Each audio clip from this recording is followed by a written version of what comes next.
All right, else.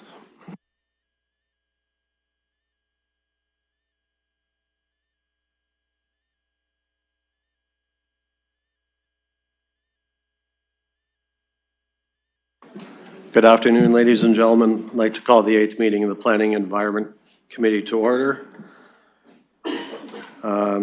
Council chambers, please check the city website for additional meeting detail information. The City of London is situated on the traditional lands of the Anishinaabe, Haudenosaunee, Lenapehoik, and Attawadron. We honor and respect the history, languages, and culture of the diverse Indigenous people who call this territory home. The City of London is currently home to many First Nations, Métis, and Inuit today. As representatives of the people of the City of London, we are grateful to have the opportunity to work and live in this territory. The City of London is committed to making every effort to provide alternate formats and communication supports for meetings upon request. To make a request specific to this meeting, please contact pec@london.ca or 519-661-2489, extension 2425. At this point, I'll ask for any disclosures of pecuniary interest. Seeing none, I'd like to move on to consent items. We have a couple of requests for delegation status on these items, so I'll look to committee for direction here. Mayor. Sure. I'd like to, so I want 2.6 pulled separately. At that point, happy to consider the delegation request. I'll look to move a change of order to put that before the multitude of PPMs so that could get done. The other one looks like a report from an advisory committee, so happy to have that one pulled to consider the delegations, but I think that could just happen as the normal order of business. Okay. So I have two items being pulled, one that we'll look for a change of order on. That leaves the rest, any others that committee would like to see pulled. All right, so I'll look for a motion to move 2.1 to 2.5, 2.7, 2.7 to 2.12. Councillor Cuddy moves that, seconded by Councillor Hillier. And before I call that vote, what I'd like to do is there's two items on there that I would like comments from staff on. So I'd like to first deal with the 2024 Canadian Home Builders Association benchmarking study. That's 2.2. So I'd like to go to staff for some brief comments on that.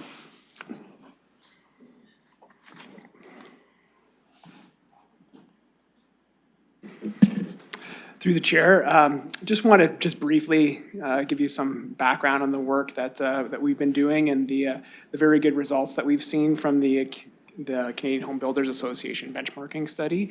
So very much we see this as a good news story that is very much summarizing and all of the great work that we've been doing. As you've seen, they've looked at 23 different municipalities, and London ranked very highly among all the municipalities, but then also was #1 in Ontario, which is very, very important to us because we are very comparable to everyone else in Ontario, are working with the same legislation. So wanted to provide some of this really great news. This does not mean that we're done. We want to continue to improve our processes and get to that #1 spot ultimately, hopefully as well. That's what we're working towards. So I really wanted to just provide some of this these details for council so that you know what the good work that we're doing, and we're going to continue to work hard and improve as we move forward.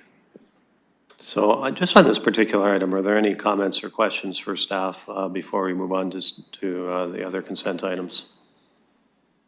Mayor. Yes, on this item, I just want to say thanks to our staff and all the teams who support them. I know that at the start of this term, we set out a fairly ambitious direction, particularly on housing. And part of that was working with the provincial and federal governments, accessing funds that they had to try to speed up processing times, streamline items, meet our obligations under provincial targets and even Housing Accelerator Fund, of which after the first year of Housing Accelerator Fund, we exceeded our target.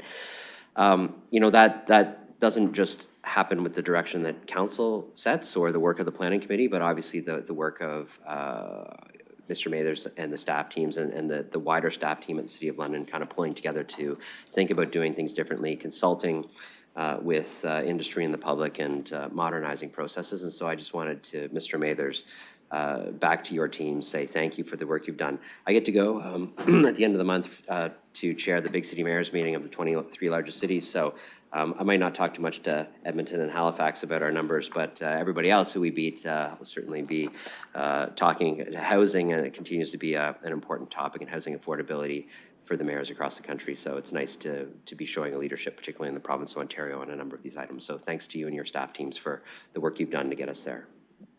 I'll go to Councillor Pribble. Thank you, and through the chair. Again, it's a great report, and I love this report. Some really great numbers that we have delivered for our community. But I had a question. The part that says needs improvement, room for improvement in municipal fees, that currently we are ranked 9th. What is the plan in terms of assessing or improving this? Are we going to have a specific timelines or specific deliveries on this point? Thank you. I'll go staff. Yeah, through the chair. So we actually just completed our review of our planning and building fees, and very much looked at this as something that was very important.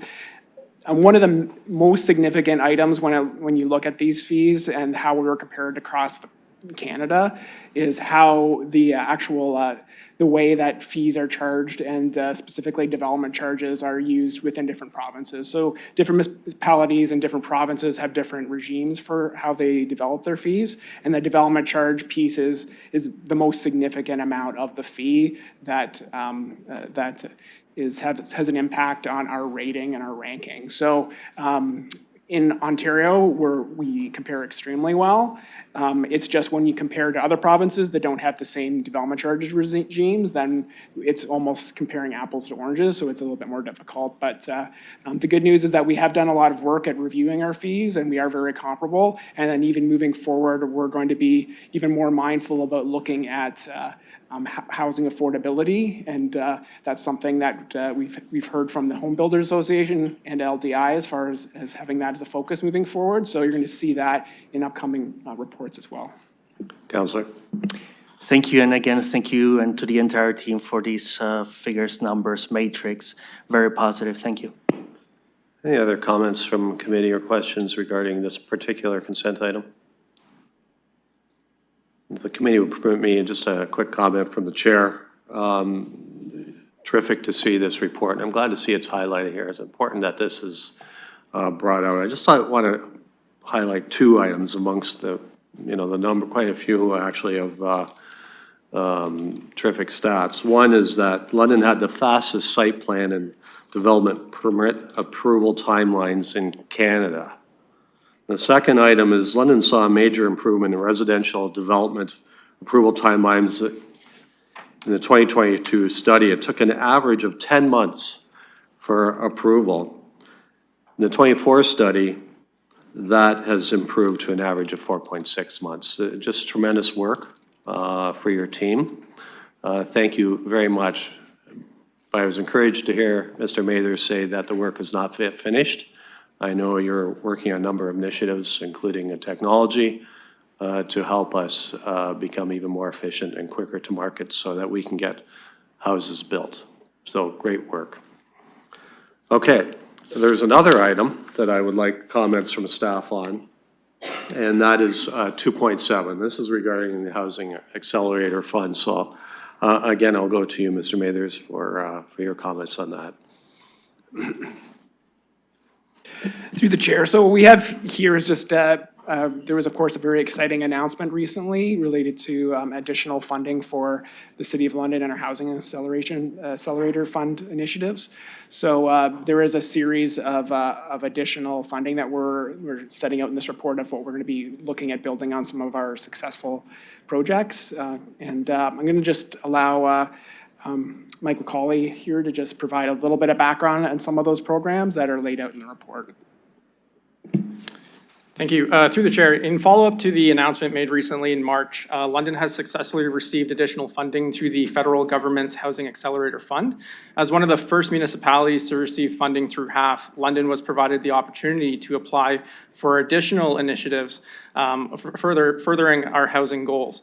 This past fall, the city submitted for 3 new top-up initiatives, which include building on enhancing existing affordable housing incentives, additional supports for ARU grant programs, and expansions of the HAF-funded community improvement plan incentives. On March 17th, 2025, we were pleased to receive notification from CMHC that the city has been awarded an additional $7.4 million over the remaining 3 years to allocate towards an additional goal of 184 new residential units for London. Civic administration has already begun looking to apply this top-up funding to further enhance the identified priorities and move London closer towards reaching our overall goal of 2,371 new residential units through the HAF program by 2027. Thank you. I'll go to committee now for any comments or questions. The mayor, please go ahead. Yes, so I'm happy to see this report before us. I will say when we initially got Housing Accelerator funds, there was a great announcement about the national announcement with the Prime Minister at the time here in London. And when I had a chance to meet him, he said, "Congratulations on being first." The thing I said immediately, I was like, "That's great. We can get in line, at the end of the line, and we can maybe get more money because we're going to do a good job, and we're going to exceed our targets, and we're going to earn the right to do more." Through subsequent conversations I had with the minister, it was clear that some municipalities weren't going to choose to access Housing Accelerator Fund dollars, and so the allocation in their budget was probably going to be unexpended. And a number of mayors made the suggestion to say, you should probably give that out, put that money to use, and give it to the ones who performed, right? Those who are meeting their targets or exceeding their targets should have a shot at having more money allocated to them, which is exactly what occurred. And so I want to commend the previous ministers in this portfolio for considering this, all the way up to the current minister for signing the agreement. But this is a function of collaborative work together with the federal government. I want to commend them for actually deciding to get the money out the door and into the hands of people who can actually put it to work, like the City of London and others. And this is a great allocation by our staff to enhance a number of the programs that we know are working and achieving our goals in Housing Accelerator Fund, and opportunities to try some new things as well. And so I want to thank our staff as well for the proposal and the work that they did to actually bring the opportunity of those additional monies coming to London to fruition. And of course, again, to the federal government for deciding not to just sit on that money, but deploy it into the hands of municipalities who could put it to work. Thank you. I'll look for other comments on this item and any other items on the consent items, because that's the last staff comments I'll be looking for. Councillor Pribble. Thank you, and through the chair to the staff, I do have in regards to 2.3, the building permit fees. And during the last year, we recognized 8.1 million revenue, direct and indirect costs 8.4 million, a withdrawal of 261,000. And my question is, how do we rank, or if we know how we rank with other municipalities? That's one point. And the other point is, in terms of this, what's actually kind of our goal in terms of this? Because of course, we do want to cover our costs, but we also want to be competitive in terms of the charging fees. So if I could receive a comment from the staff, please. I'll go staff. Through the chair to the councillor, through comparisons through a recent study amongst municipalities over 50,000, we are in line permit-wise, fees-wise with other municipalities. We're not in the top, we're not in the bottom. I don't know exactly where we rank, but we are somewhere in the middle. In regards to revenues, we are partway through a implementation of a fee increase that was brought forth by Watson and Association, I believe, in 2023. So our fees are actually going up slightly incrementally. Councillor. Thank you for that. And are we going through the older ones now? the non-pulled ones? Yes. Okay, thank you. And I have one more, and that's the report on the quarterly report. And my question is, we have actually, the last 2 years are very much alike. And there's biggest differences in the institutional, and we have a growth year over a year a lot in the institutional one. And I was wondering, what's the specific, what's the reasoning for that, if I can have the answer? And sorry, I didn't ask this one in advance. I'll go staff. Through the chair to staff, I believe it's the, some major, some institutional development in the, sorry, the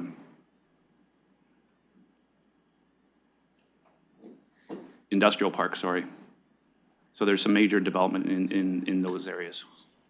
Counselor? Thank you. It was just that last year we were at 7 million, now we are 31. There was a big difference. But anyways, very much alike. If I look at the number of permits and everything, last 2 years, very much alike and great improvement over 22 than 23. So again, thank you to the entire staff. Thank you. Other comments or questions from committee? So we have a consent items, everything except 2.6 and 2.13 that have been moved and seconded, and I'll call that vote. Oh.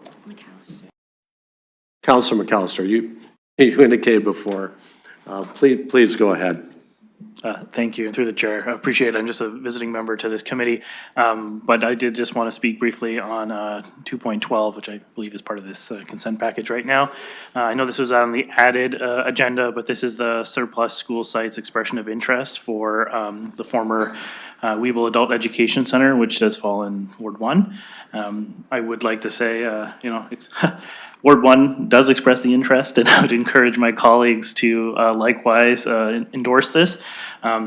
As the motion reads right now, this is to identify municipal needs for affordable housing, community facilities, and parkland. I would say many moons ago, we lost the Brookside facility, which was just across the street. And then also the Glencairn Arena recently was demolished. So we just have the pool in that area right now. So I would say, obviously the need is great for affordable housing. Mr. Felberg's team's doing a good job on the former Fairmont school site. But just keeping in mind with this one, there's a need for community facilities in these areas as we've lost a number over the years. So just keeping that in mind. And I know as some of these projects come forward, we do try to have multi-use facilities if we can. But I would say to my colleagues, please support this because the community is very interested to see what we can do with the site. Thank you. Thank you, Councilor. I'll go to Councilor Primmel. Thank you. And I did mention, I have in my notes one more thing that I want to mention to the building staff, and I look at the report, and I think it's very important for our community builders, developers. 100% of the inspections were conducted within the provincial mandated 48 hours. So thank you for that. Tremendously important. Okay. Anyone else before I call the vote? Seeing none, I'll call it.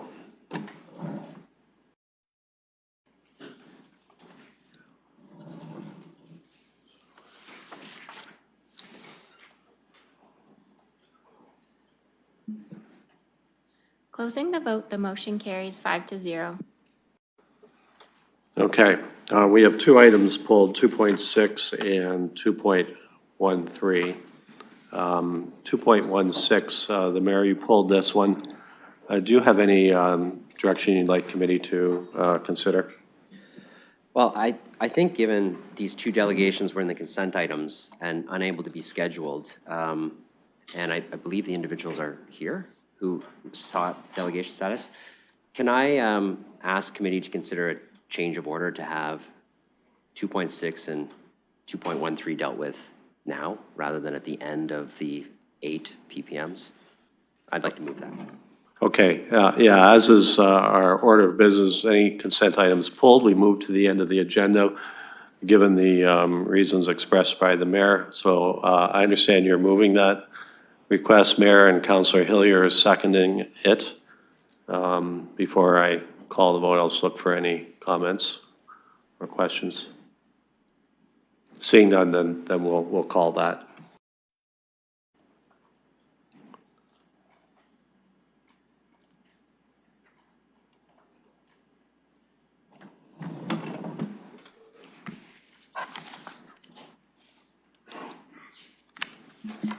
Closing the vote, the motion carries 5-0. Okay, so we will deal with 2.6 first, and then we will deal with 2.13. 2.6, there is a request for delegation. So I'll look for a motion to approve that. Councilor Pelosi, seconded by Councilor Hillier, and we'll call that vote.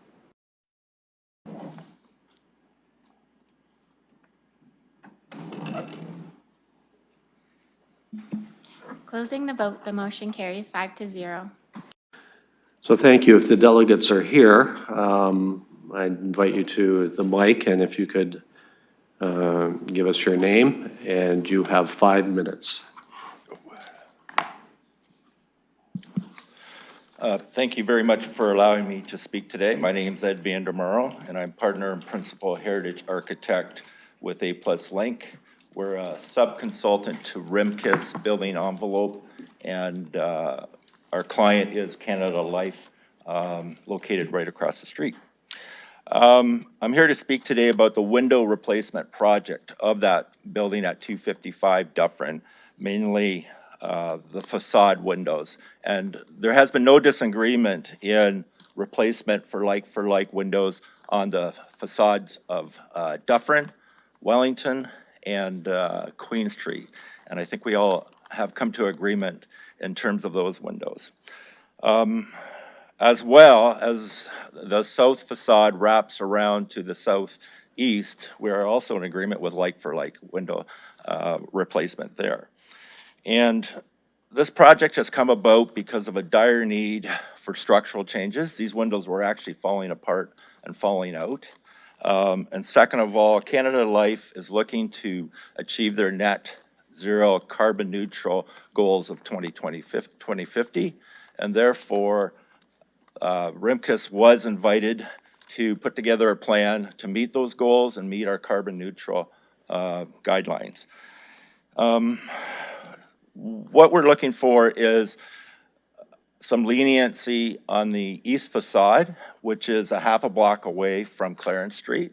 The 3 facades that we're in agreement with are direct street facades, and the Clarence Street facade is about a half a block away. And Canada Life also owns the parking lot, which in the future could be developed, which would be part of a development to hide those windows or be part of a non-issue to the Clarence Street. So today I have brought with me Mr. Don Lecuyer from Canada Life, and he's Vice President of Corporate Properties. He's come in from Winnipeg today just to speak on behalf of Canada Life and his thoughts on window replacement. Please go ahead, sir. Hopefully you can hear me. Thanks for giving me a second or a couple minutes to speak with you. I wanted to provide some added context to what we're trying to do here with this property. We have 3,700 employees working for Canada Life in London at that facility. A higher number of employees than has ever actually been employed by Canada Life or the previous London Life. And it's extremely important to us that we have a workplace environment that's attractive to our employees. We're, like a lot of businesses nowadays, trying to get our employees to leave their homes and come to the office to work. The windows are an extremely important feature on the buildings. They're not there actually for the people outside the building. They're there for the people inside the building. And the previous lights or windows that were installed on that building were operable. So there was features to them, mullions and things that were in place to function the windows. But they're also restrictive to the amount of light that comes in. So our proposal is a single glazed unit on those. It brings 12% more light into the space. These are very large floor plates, and it's extremely important to bring natural light into the workplace to have the space function at its best and highest use. We are very appreciative of the work that the Heritage team does. We've had a very collaborative and cooperative association so far, so we thoroughly respect the work that those folks do. We at Canada Life really feel the responsibility of maintaining the properties here in London. I think you'll all agree that it's some of the highest quality care in the landscaping and exterior buildings in probably the City of London and maybe anywhere else in Canada. It's very important to us, so we're not proposing something that we feel would in any way lower the quality of the building. We're proposing a solution that we feel is high quality for the employees inside and also high quality for the people outside the building. So I appreciate your time. Thank you, sir. I'll go to committee now. I'll go to the mayor. Yes, I have a question for our staff. And then I have a question for you as the chair before I proceed with, I'm willing to make a motion on this item, but perhaps I can ask a question of our staff first. On that side of the facade, there's a parking lot between essentially the windows that are in discussion and the street. And my understanding is there's a considerable amount of density permitted on that lot. Do you have a sense of, like, because it's within the Victoria Park secondary plan, and I recall that has it. So do you recall approximately what the density is? And should that be built, at that point, would the windows even be visible from the street? Because it would be beside potentially a very tall building. So I'll go to staff. Excuse me, through the chair. I don't know the specific height or density, but it is in the DA downtown zone, which allows for a significant amount of height and intensity on that parking lot. And as you mentioned, in terms of, even though it was part of the Victoria Park secondary plan, we are contemplating that level of intensity at that location. Mayor. Yeah, so I'm happy to move a motion related to this item. I guess my question for you, Mr. Chair, is I'm not sure if the Community Advisory Committee on Planning, which I believe discussed this item, if their delegations are related to this item, or are they related to the report? Because what I don't want to do is make a big motion, us pass everything, and then they stand up and say, actually, we were going to talk to the item that you just passed, and us being in an awkward spot. So I'm not sure if we know that information, whether the delegation is related to that part of their discussion or not, because if it was, I'd be happy to hear from them now before I put that motion on the floor. They're giving a thumbs up. So I'll ask the clerk, do we need to vote on their delegation or them being involved in this conversation? Can we ask them directly?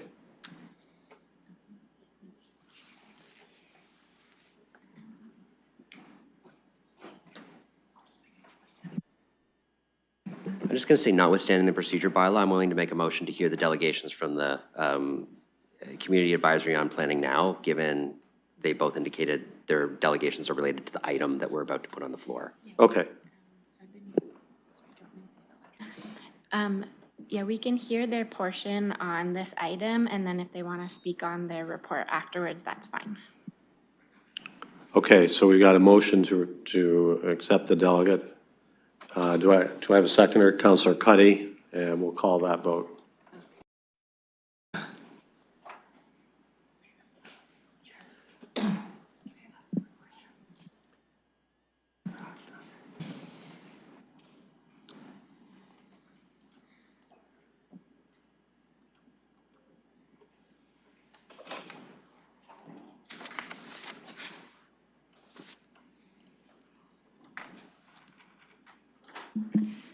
Closing the vote, the motion carries 5-0. So please go ahead, give us your name, and you have 5 minutes. Thank you, Mr. Chair. My name is Mike Wallace, and I am a member of the Community Advisory Committee on Planning. And I'm speaking on this item because the chair, through his employer, had a conflict on the agenda on that and declared a conflict at our committee meeting, which we had last week. Just for your education and understanding, this item that you're dealing with the Canada Life window issue, that was presented to us at committee by staff, and that this recommendation from staff was coming. You do need to know that there were two motions proposed at the committee. One was in favor of the staff direction, both moved and seconded, and it did not gain support enough to pass. An additional motion was also presented that we would support the Canada Life application to have 3 of the 4 sides with the replacement windows that are there now, and then with the plain glass windows on the Clarence side, or the 4th side. That motion was also moved, and that also did not receive enough votes to pass. So at the end, the committee decided to just receive and file the information that was presented to us through the staff report that was on our agenda. And so there was no decision made, and we wanted to make that clear to council that there was some discussion, but no clear decision was made. And we did want to clarify that it was no reflection on the heritage staff's proposal or presentation, but that there was no conclusion was able to be reached by the Citizens Committee. And the chair will then speak, as the clerk pointed out, to the report after you're done with this item. Thank you very much. Thank you. I'll go back to you, Mayor. Okay, so I appreciate that. I'm willing to put a motion on the floor, notwithstanding the full advice of our staff, particularly on D. I'm willing to put the full staff recommendation on the floor, except in D, instead of be refused, I'm going to put it as be approved, thus allowing them to do the alternate windows on the one side. And I'm happy to provide some rationale for that if there's a seconder for me putting that on the floor. Can I just ask a clarifying question regarding E? Do you still want to see samples provided, given that D would be excluded? I'm not sure. I think that's necessary for all of the replacement windows. Yeah, so yeah, I want that in there because they're, on the other sides, they're talking about matching, and so I think our staff can give some advice on ensuring that they match properly. So I'm fine with E. Okay, thanks for the clarification. I'll look for a seconder. Councillor Cuddy seconds. So we have a motion on the floor. I'll look for discussion or comments. Mayor, if you would like to go ahead. Yeah, first, I want to commend our staff, including our heritage staff, for the very thorough assessment they did of this work, and also thank Canada Life and their delegates for the work that they put in to this application, as well as the thoughtful and thorough work they did on the sides of the buildings where they are doing like-for-like windows. I know there's a cost to that, and I know there's a considerable amount of effort that has to go into that. I think that this organization is a great steward of that building. I've been in the building. It's a beautiful piece of architecture in our city. When we light up City Hall and Canada Life Place, I'll be honest, your building looks a lot nicer than ours when it's lit up at night. And we appreciate all you do to steward that building, as well as what the company does generally for this community as a major employer in our downtown core and continues to employ people in this part of the city. That being said, I don't agree with our staff's assessment of the necessity, and I do agree with Canada Life on that west side of the building. The main reason being, we know that there's a desire for increasing density in the core. We know that we already have applications around related to the Victoria secondary plan and other parts that include considerable density. There is a high likelihood at some point in the future there will be a very large building on the Canada Life parking lot overlooking Victoria Park that is likely to be residential, and these facade windows are unlikely to really be seen in a meaningful way.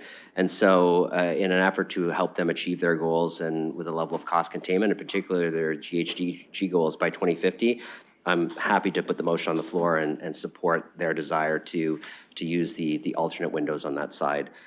Hence my change of D from be refused to be approved. And I support all the other components of the staff's recommendation. So I'll look for other comments from committee members or visiting councillors. Councillor Primmel. Thank you, through the chair. I actually have a question, and maybe misunderstood, but when there was the first presenter, I thought it stated eastern side. I just want to make sure that it is, because in the report it says western side, so it is the west one. Okay, thank you for that. And the second part is, and maybe it is in the drawings, when I look at the Google Earth, it's kind of two buildings, one lower one and right behind the higher one. So are we talking about both buildings to be done in the same way? Yeah, please feel free to comment. Thank you.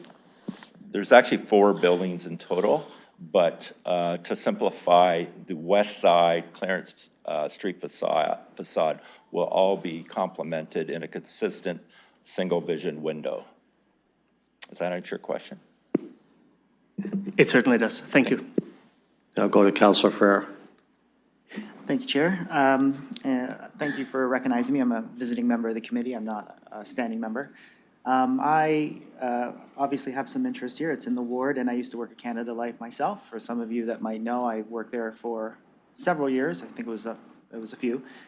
So I'm very familiar with kind of the inside of the building and, you know, just kind of the historical aspects and the assets that it provides for the city. I do see that this building is one of the biggest, probably the most prominent landmark historical building that we have in London. So what you do sets precedent of what other people do moving forward.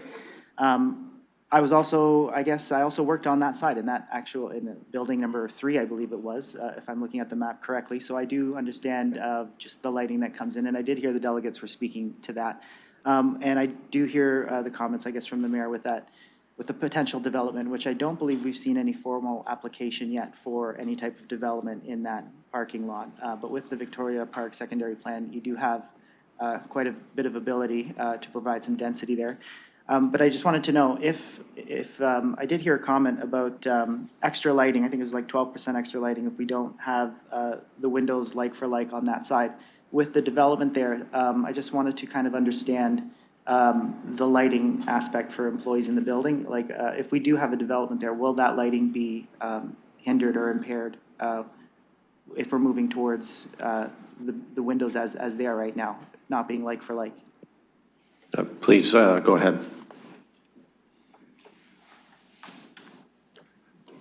Thank you for the question. We imagine the design of the development being something like BCE Place in Toronto, where we have a great esplanade between the 2 buildings to allow natural light to both intense and dense structures, because we want to provide additional light to the Canada Life structure. And that also supports why Canada Life would like single vision. Once we put a skylighted landscape link between the 2 buildings, we'll need every advantage we can to bring that natural light back into both Canada Life and the new development. Does that answer your question? Councilor. Close. Close. So I guess for the other windows that we have, I guess on the Queens facing part, I know that those windows are being recommended or being approved. I just wanted to know the differences on that, because I do know we're talking about the framing in the windows themselves specifically. And, you know, I do see the framing, you have it on the west side, or the east side, sorry, we're getting like for like. The Dufferin facing side is like for like, and everything else is being approved except for those 2 buildings there at that part. So just kind of comparatively speaking with the other windows that we have at the Queen side, I forget what building it is, I apologize. I just wanted to kind of just get the understanding with the new development. So it's to just provide a maximum amount of light with the potential for the new development? Is that kind of what I heard in the answer? So on the south side, Queens Ave is already single pane, and it wraps around the southwest side already. So that's a different era of building. It's already single pane. So we are quite happy right on all the street edges to replace like for like. And this is part of Canada Life's desire to keep those direct street facades like for like. The west facade is a half a block away and would be part of the future development and not as visible. Councilor. Thank you. So, so the differences between the like-for-like on the staff recommended side and the like-for-like, and the not going for the like-for-like on the Clarence side that we're speaking about, what was the deciding factor between not going towards the framed windows and allowing it for the, I guess, the public-facing side? Was it strictly because of cost, or was it strictly because of this is a very public-facing side, so we're going to give it like-for-like, and this side is not necessarily public-facing? I just, if I could just get an understanding there. Yeah, it's surely based on it's very public. It's like 20 feet away from the sidewalk. And those are direct facing as you drive by, walk by, whereas the fourth face is a half block off of a existing parking lot that directly faces west. And so it's felt by Canada Life that they're not as prominent, but they would like consistency from all the buildings, starting from the southwest to the northwest with the single pane glass. Counselor. Thank you. Okay, so, you know, as I said, like I used to work there, so one of the big aspects that I really enjoyed was the fact that it is a very prominent historical piece that London has. So I do see that what Canada Life does have a very big impact on setting precedents moving forward. So, you know, I do want to see as much of that, the cultural assets or the heritage assets preserved as much as possible when it comes to that. I do know that when the buildings for 2 and 3, just some facts that I remember from working there, just doing history on the building, when I think it was building 3, I believe, when it was being built, there was painstaking efforts for the company to make sure those windows match the other windows moving forward. I do see there's a little departure there now, but I do kind of hear what the delegate is saying. But just what I would say is, you know, like as an employee there, and I do know that sentiment inside the building is, you know, people do love kind of, you know, the fact of what the building is right now. And just moving forward, just to, you know, conserve as much of the heritage aspects and attributes as we have. So, you know, I was a little taken aback that we didn't do the like-for-like on the frame parts of those windows. And, you know, I guess I'll be voting that way, I guess, at council. I'm not a member of committee now, so I can't vote at the moment. But those would be my comments right now. Just, you know, you do have a big impact with some of the work that you do. The city does watch. So I would just, you know, ask as respectfully as possible to keep that in mind moving forward, regardless if it's frame windows or not, or if something bigger than that. I'll look for other comments. Councillor Cuddy. Thank you, Chair, and through you. First of all, I want to thank our guests for coming today and speaking, all the way from Winnipeg. I do want to mention, Chair, that the reason I'm supporting the mayor's motion is because, despite the fact that I appreciate all the effort that our Heritage Department and Planning Department puts into this, I really think we have one of the greatest corporate citizens in London, in Canada Life, in our city. They do so much for our city. They're great employers.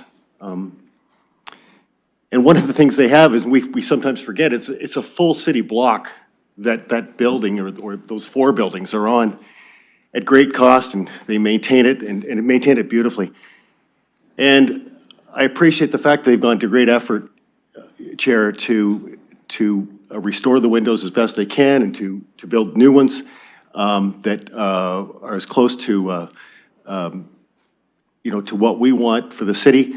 And I appreciate and I applaud their efforts, and I think this is a great opportunity for us to move forward and for us to help out our corporate friends. Thank you.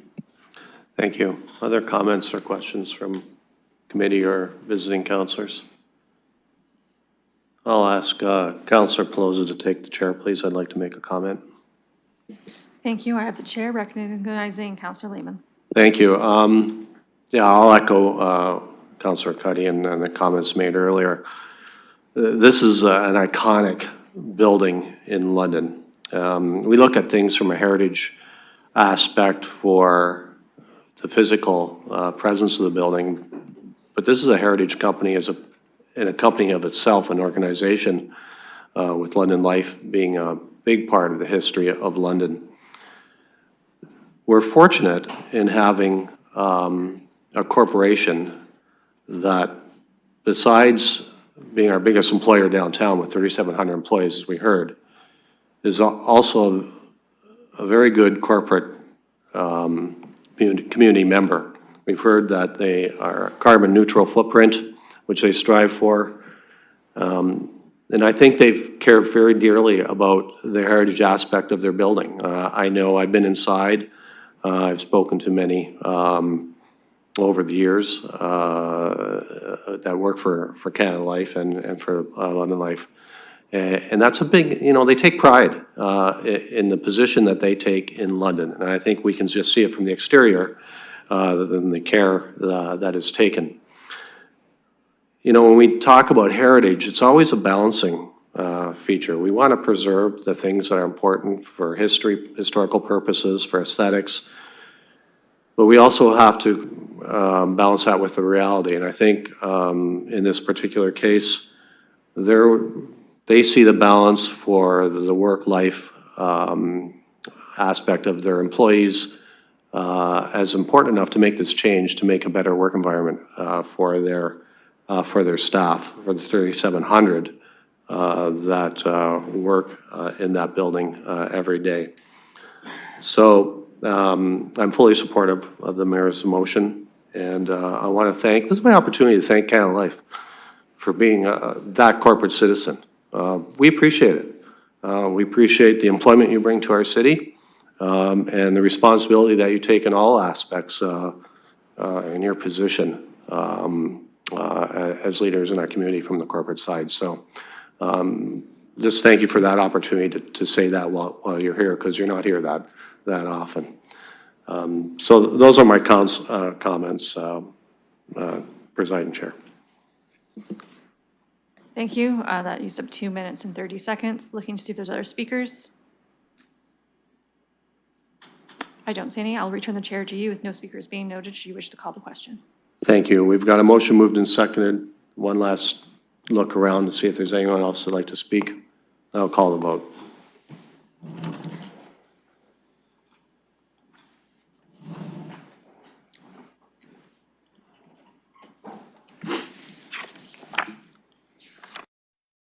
The motion carries 5-0. Okay, so we have one added delegation, and that's for 2.13. So I'll go there now. Please give us your name, and you have 5 minutes. Good afternoon, members of PEC. My name is John Mark Metre. I'm chair of the Community Advisory Committee on Planning. First of all, it's great to be here again. Thanks to Council for the recent reappointment. I'm excited for a new term. I'm here to speak about our second report, which was a busy meeting. There were a few items of note. Thank you for changing the order, because part of what I'm going to speak to relates to an item further down your agenda. First item of note in our report is we put before you our annual work plan. It's something we've purposely kept brief and focused. And you will see the most substantive item in there is continuing to work on the listed properties work plan, which you all have seen before. This is about the provincial delisting of around 2,200 listed heritage properties in London, in our work to narrow down that list and try to prioritize some properties for council. So that's on there. There's a few other items. I'm short on time here and have other things to get to, but please have a look at our annual report. If you have any questions, please let me know, either online or offline. The second more significant item we dealt with was an item you have before you today, which is the Kent Brewery request for demolition at St. George and Anne. So I'd like to give some context on our recommendation, which was to support the demolition request in the staff report. First, I think there was a recognition here, as always, that there's, and you referred to it, Mr. Chair, a moment ago, that the balance between heritage and our other priorities. And so the balance there is, it wasn't lost on the committee that there is quite a desperate need for this kind of housing. That was a consideration for us. And second, I think, while we all recognize the important history here and regret the loss or potential loss, we do see what was proposed by the developer and under the terms and conditions proposed by staff as quite a significant commemoration of the former Kent Brewery. At least for my part, I'm excited at the prospect that beer is going to be being brewed there once again, which my understanding is that hasn't been done on that site since 1917. And so ultimately, and we had Ms. McNeely at committee, and I think she explained this well, there was an acceptance by the committee, I think, that it wasn't reasonably feasible to achieve the goals of that development while retaining the building. And so we were supportive of the request with the terms and conditions around the commemoration. That does lead me to the second part of our recommendation, which was we did make our support of the demolition request conditional, and that is conditional on council being satisfied that the terms and conditions are enforceable.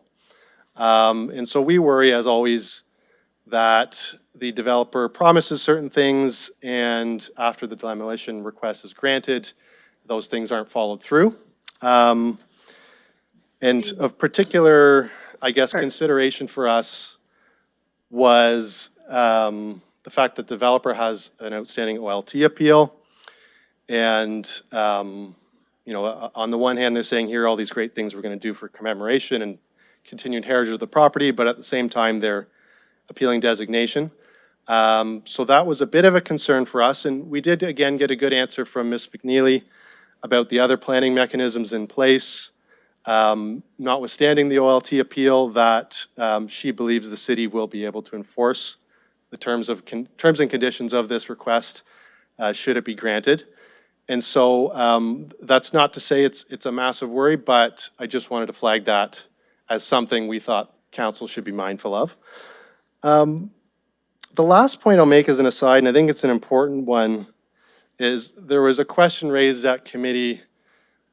Well, what was the point of designating, and how do you reconcile council's prior decision to designate and recognize the important history of this property with the fact that you may now support demolition? And again, I think Ms. McNeely gave a good answer, which was the whole reason we're able to ask for these terms and conditions and the commemoration and the continued operation of a brewery there is because of the designation this council, I think, very wisely made. And so it's important to note from my perspective that I think council was correct to designate. But I also think choosing to designate doesn't mean you have to preserve everything perfectly for all eternity. In some instances, a designation can encourage reasonable compromises, gives the city leverage to insist on the things that are being proposed in the terms and conditions here. That's the last item I wanted to highlight from the report. Thanks to Mike Wallace for speaking to the London Life application, which I had a conflict on. But yeah, that's it, and I'm available for any questions. Thank you. Thank you. So I'll look to committee for a motion, hopefully to receive the report. Councillor Cuddy, seconded by Councillor Hillier.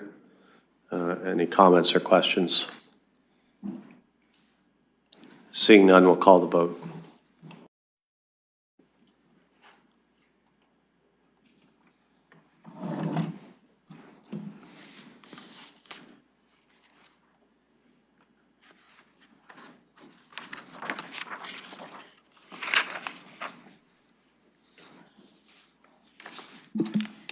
Closing the vote, the motion carries 4-0.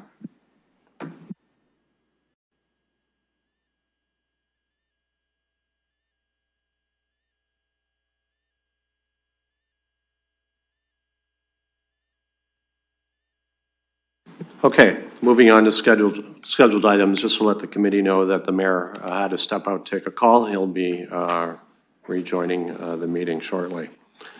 Moving on to 3.1, this is regarding 20 Clark Road. I'll look for motion to open the public participation meeting. Councillor Cuddy, seconded by Councillor Pelosa, and we'll call that vote.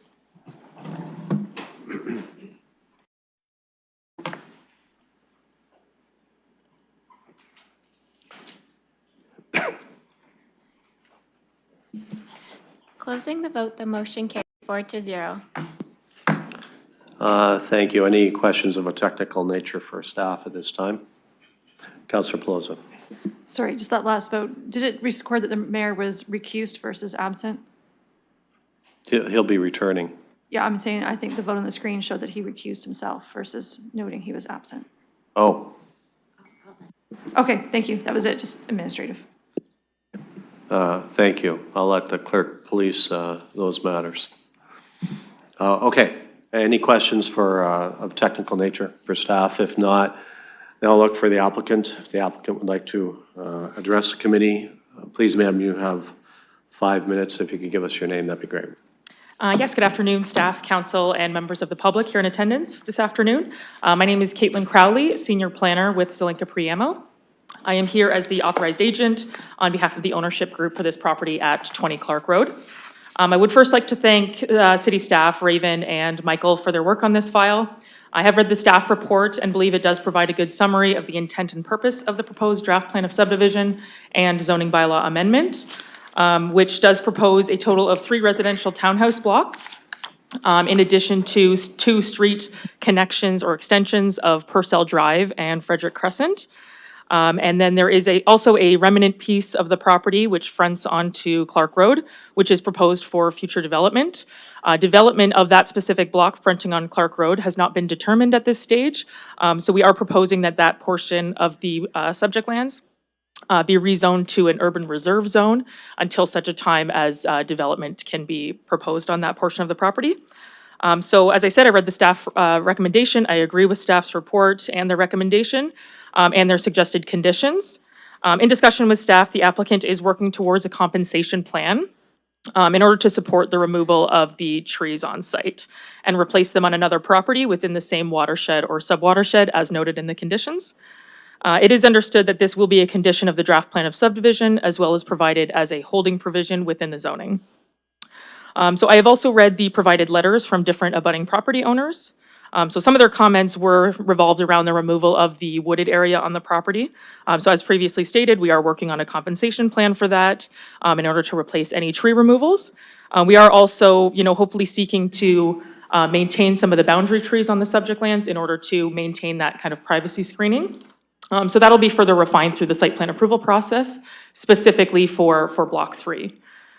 We have also submitted an environmental impact study, and that, along with the compensation plan and environmental management plan, which will be provided through the draft plan of subdivision, will again hopefully be able to satisfy some of those concerns. Items such as stormwater management and servicing, those are also details that will be further refined through the draft plan of subdivision application, as well as through site plan approval as applicable. We have submitted preliminary servicing studies through these applications, and as per those studies, the 50 townhouse units total proposed on the property can be supported by infrastructure in the area, just through different connections in different locations. But as I said, there is a holding provision so that servicing can be allocated appropriately. It is understood through the public comments that there is also concerns regarding the number of connections, street connections to the existing subdivision, and the lack of vehicular connection onto Clark Road. So the property owner of 20 Clark Road does not own enough land that fronts onto Clark in order to provide a municipal standard connection out to Clark Road. So that was discussed with staff. So through this application, we are providing road extensions of Purcell Drive and Frederick Crescent, and providing enough of an extension of Purcell Drive to, in the future, connect out to Clark Road. But unfortunately, due to land holdings and ownership, we were not able to provide that through this application. So hopefully through the extension of Frederick Crescent and Purcell Drive, we do improve that traffic flow with the addition of 50 townhouse units. The zoning bylaw amendment application as proposed does support infill and intensification on a property which is designated in the London plan for low density forms of housing, such as the proposed townhouses. The height permissions for the property are proposed to be 12 meters, or approximately 3 stories. This is not drastically different from the surrounding neighborhood, which has heights of between 1 and 2 stories. The proposal does seek to bring the zoning bylaw into conformity with the London plan and permit uses contemplated in the neighborhood's place type. The extension of Frederick Crescent and Purcell Drive at the request of city staff does take up a significant portion of the developable land on the property. However, the owner has agreed to provide those municipal road connections in order to support this additional housing. So while a road connection to Clark Road is not possible through this application due to the separate ownership holdings, this application does still provide that ability in the future and does provide that additional road stub. So again, we are seeking to provide additional forms of housing, for those people that are not able to afford the single-family lots in the surrounding neighborhood. And we do believe that, in our opinion, that the vision of London is represented in this proposed development, subject to the conditions of the draft plan of subdivision. And I'd just like to thank everyone for their time this afternoon, and I'm available for any technical questions. Thank you, Ms. Crowley. I'll look for members of the public that would like to address the committee. Please, sir, give us your name, and you have 5 minutes. My name is Nick Oliver. I live on Hungerford Street, and excuse me.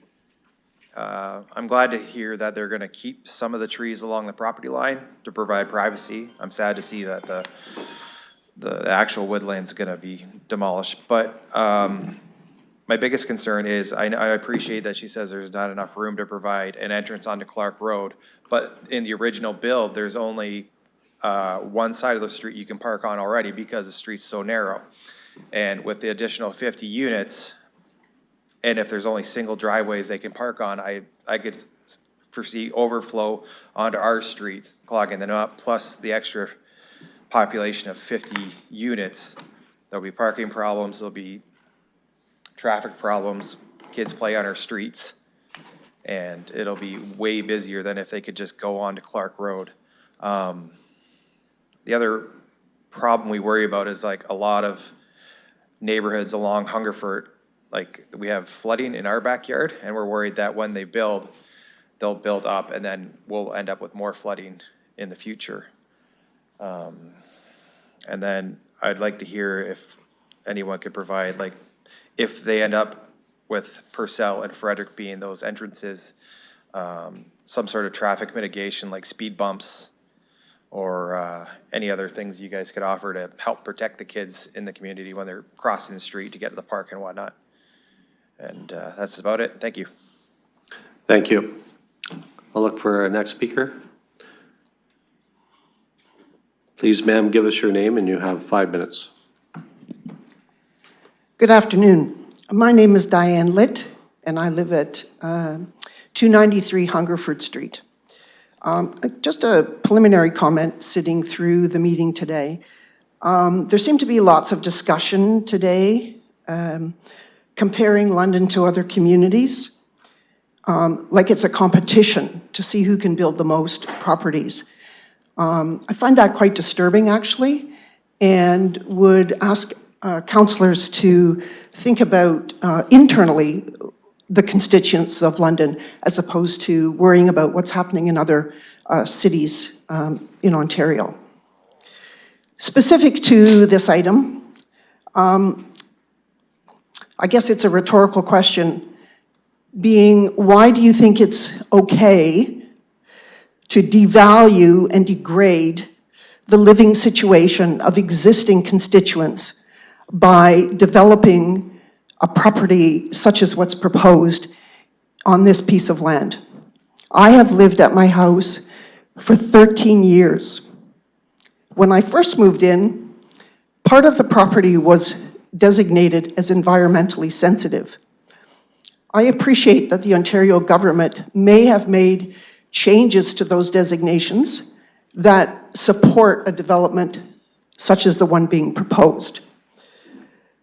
But I would offer to you, I'd be happy to show you videos of the wildlife that come into my property during the day and during the evenings that will be displaced because of this proposal.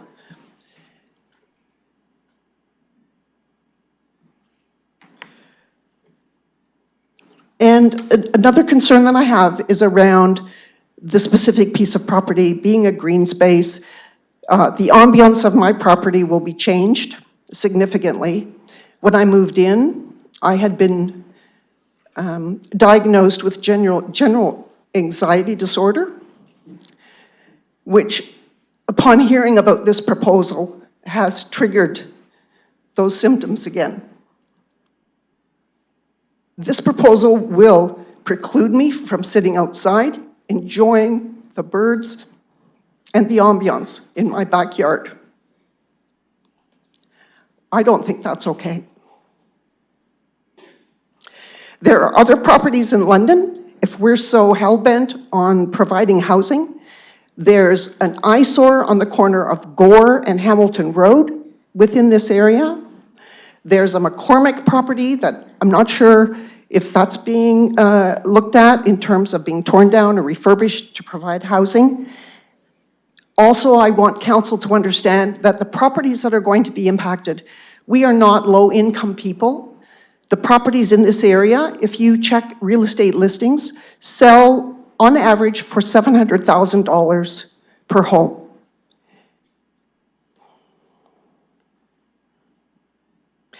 The fact that there is no infrastructure in terms of roadways, my neighbor here has spoken about the impact on his family and on the children in our area.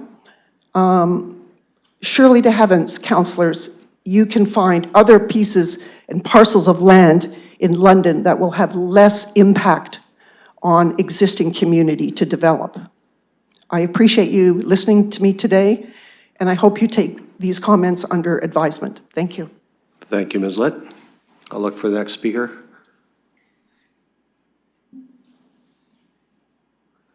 Please, ma'am, give us your name and you have 5 minutes. My name's Nydia. I'm with my husband today. We live at 321 Hungerford Street. When we first saw the proposal, it was a little upsetting. It will severely impact because of where we live and the proposal of extending Purcell to Frederick. We are adjacent to Wild Goose, and Wild Goose is one of the main arteries into our neighborhood. If you try to go through there in the morning or in the evening, or when the school buses are all coming home, it is a nightmare to get out. You are now proposing to put 50 more houses in behind us, which we are equating to 50 to 100 more cars potentially, depending on each family that lives there.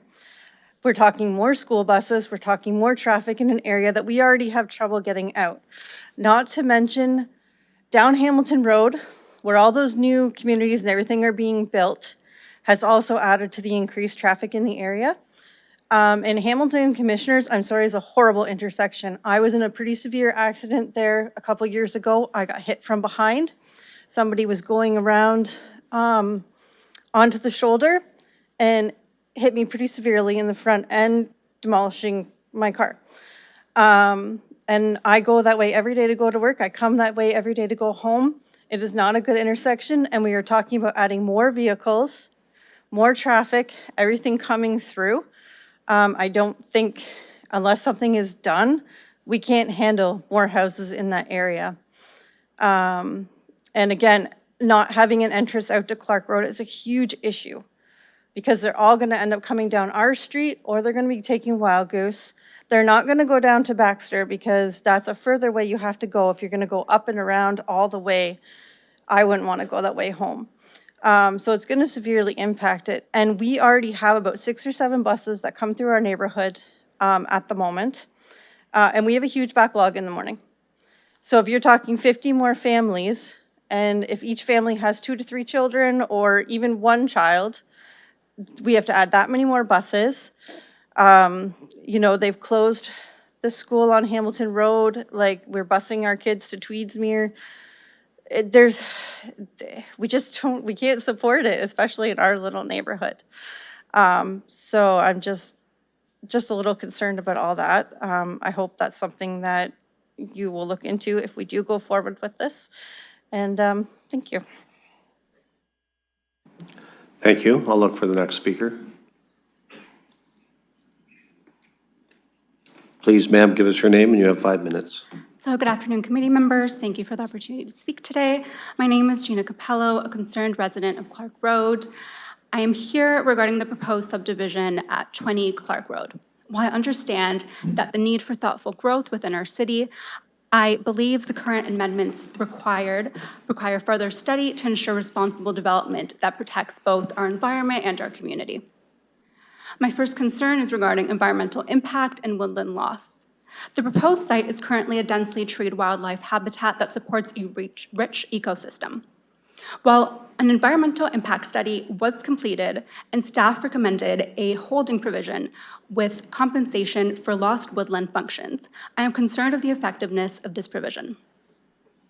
Research shows that high-density woodlands, like those on this site, provide unique ecological benefits, such as greater carbon storage, biodiversity, and habitat continuity that cannot be quickly or easily replicated by new plantings or lower density green spaces.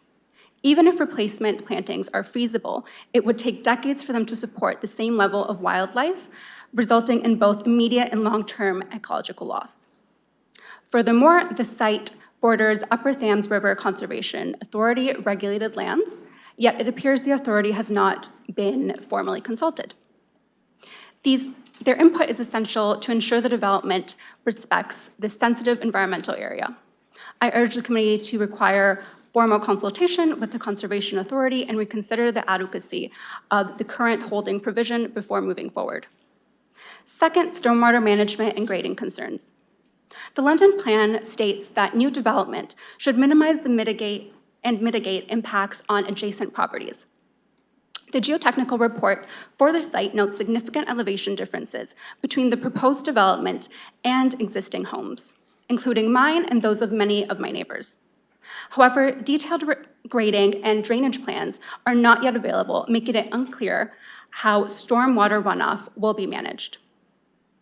Without this information, there is a real risk of increasing runoff and flooding in neighboring properties, especially given the potential for post-construction soil sediment and purged groundwater. I respectfully request that a detailed grading and drainage plan be completed and reviewed prior to approval, ensuring that post-development runoff does not exceed current levels and that adequate stormwater infrastructure is in place. Third, neighborhood character and privacy. The proposed maximum building heights of 12 meters for the townhouse blocks are out of character with the surrounding area. Taller structures will cast significant shadows, reduce sunlight, and create direct sight lights into adjacent homes, impacting both privacy and the established neighborhood aesthetic. A shadow impact study should be required to fully understand these effects before any approval is granted. Finally, traffic congestion and safety. The proposed addition of 50 new homes and the extension of Frederick, Crescent, and Purcell Drive are expected to significantly increase local traffic volumes. This raises serious safety concerns, particularly in an area already challenged by high vehicle speeds and frequent pedestrian use by seniors and children. The presence of heavy load truck traffic further compounds the risk and may place additional strain on existing infrastructure. A comprehensive traffic impact study is essential to assess these impacts and identify necessary mitigation measures. In closing, I am not opposed to the development, but I am deeply concerned that moving forward without these critical studies and consultations will create avoidable problems that will be more difficult and expensive for property owners, developers, and the city to resolve in the future. I urge the committee to require additional information and impact studies before making any recommendations or approvals. Responsible planning now will prevent needless issues later and ensure a better outcome for everyone. Thank you for your time and consideration. Thank you, Ms. Pello. I'll look for other speakers.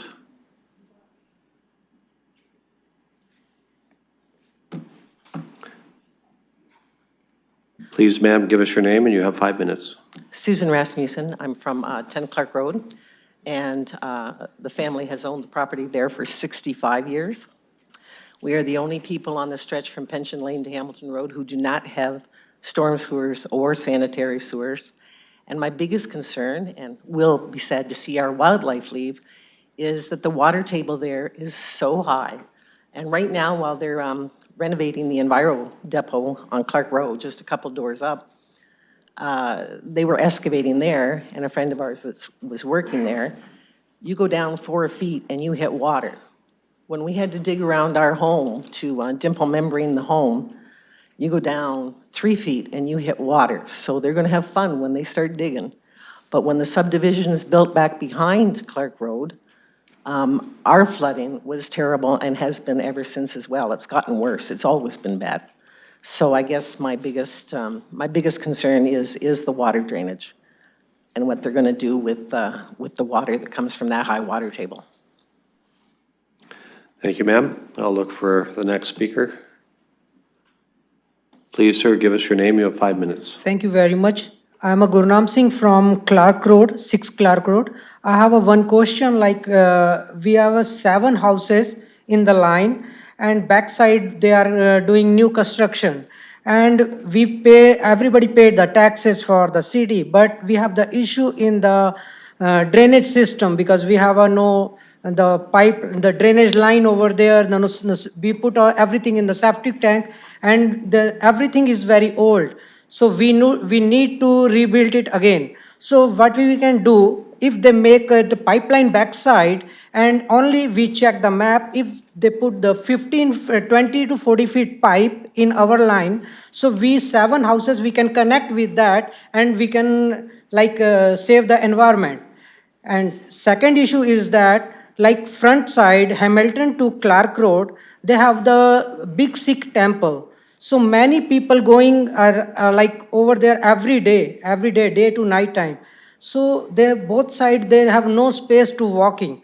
So we need only 3 to 400 meters footpath over there. So because many times the students are walking over there, they get an accident. They fall down is the front of my house. I see many times. So we need only 3 to 400 meters footpath so we can save the people's life.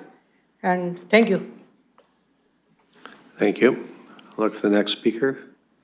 Please, ma'am, give us your name, and you have 5 minutes. My name is Anna Maria Velastro. I wasn't going to speak on this, but just because a developer buys a piece of land, it doesn't mean that they have to develop it. If this area is deemed environmentally sensitive, it is not now not environmentally sensitive because they bought the land. And that area floods when there's a raindrop. So all these concerns these people are raising are legitimate concerns. And I share the observation of the previous speaker that stated that she finds it disturbing at how much this committee gloats at the rapid pace of building housing. I believe it was you're approving planning applications in 4.5 months, but that's because you're tossing out people's concerns. And that's because you don't take a breath to see if what you're rubber stamping is thoughtful. It's you're rapidly approving these applications because someone has brought them to you, and you don't think about it. And I think anyone who's been in front of this committee knows how much their concerns are not taken seriously. I don't think that's anything to be proud of. And if you have a woodland, and if you have a woodland, if you don't have a woodland, I'm going to caution you right now. I don't want you to comment on how this committee thinks or aspects of it. You can comment to the project that we're discussing right now on factual basis. If you continue to do that, I'm going to have to end your time. Okay, well, that's my opinion.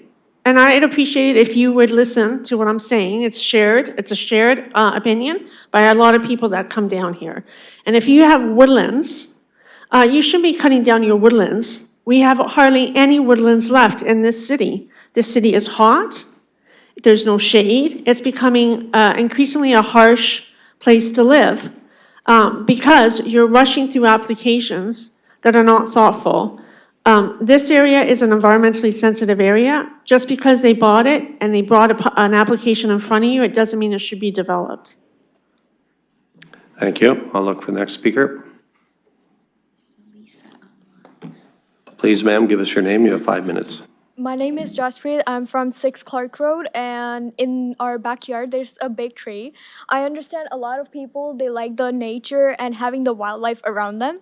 But under 1 month of us moving to London, there was a storm and the branch, it broke our cabana and our it made a lot of damage. Like, I understand, it can cover up, but a lot of the time we have a lot of stuff in the cabana or our garage, and it can make a lot of stuff to pay that is not going to be paid by the government. And I think that tree needs to be cut down because it can cause a lot of damage if one day we have a bigger storm or anything.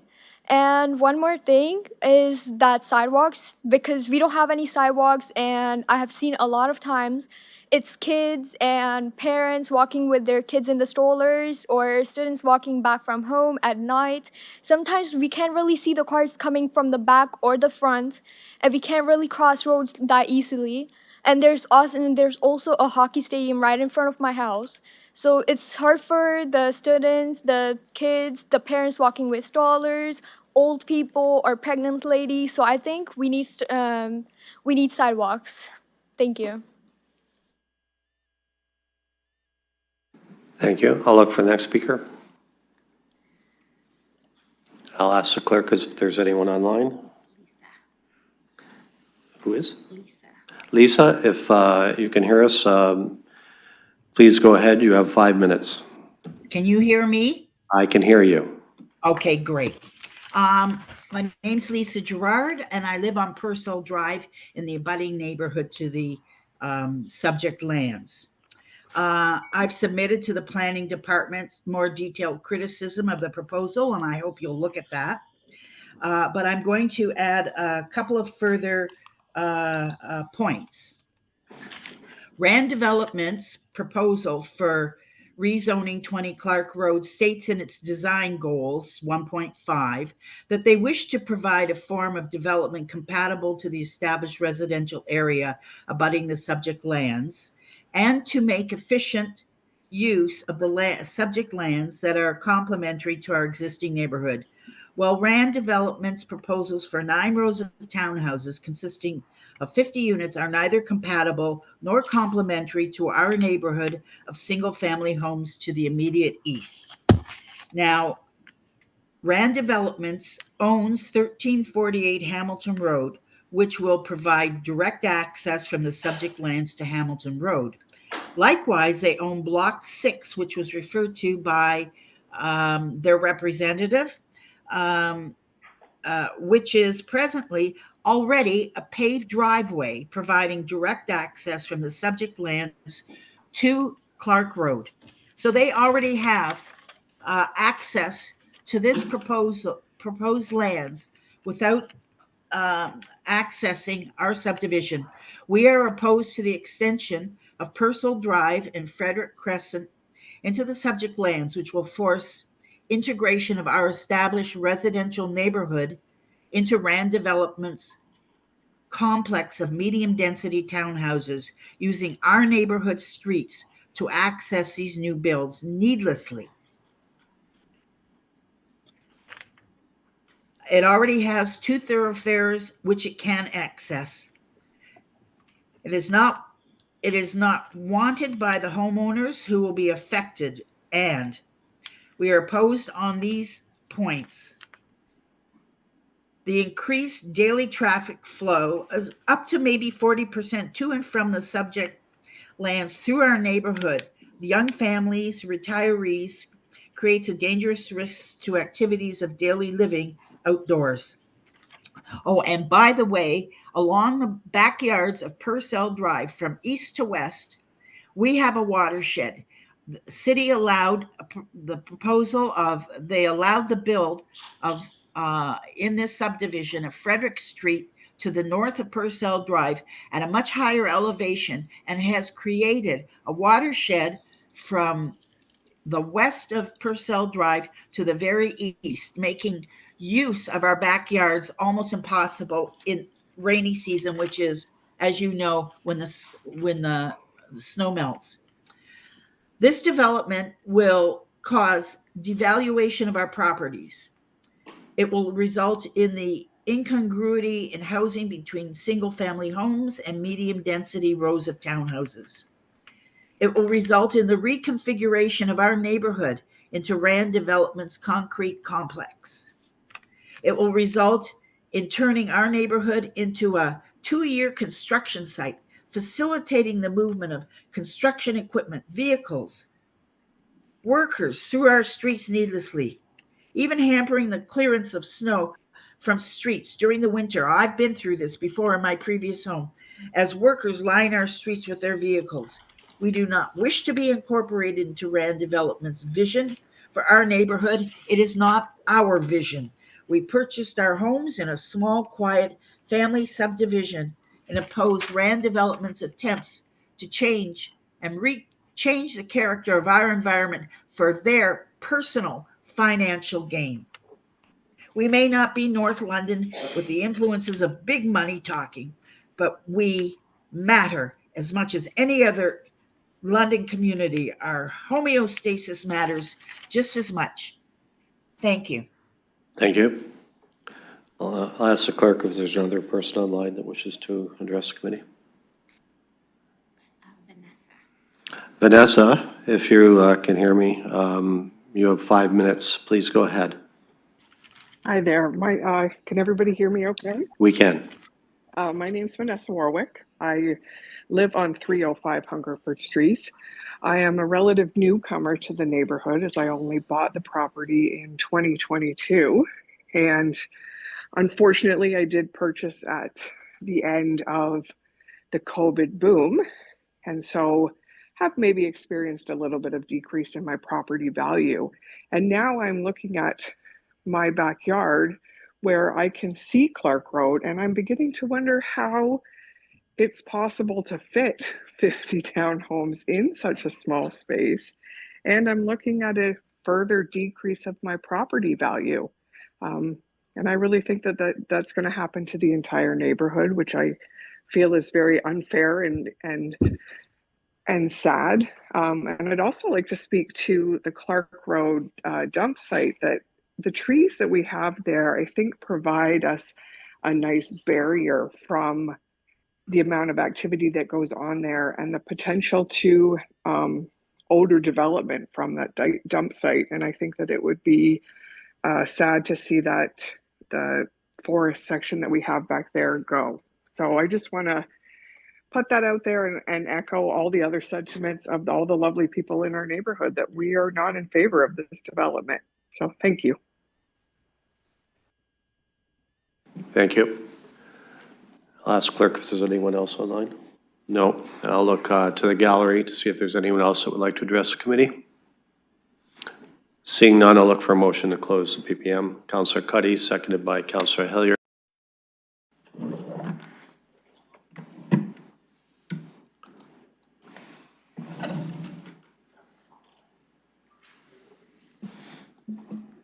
Closing the vote, the motion carries 5-0.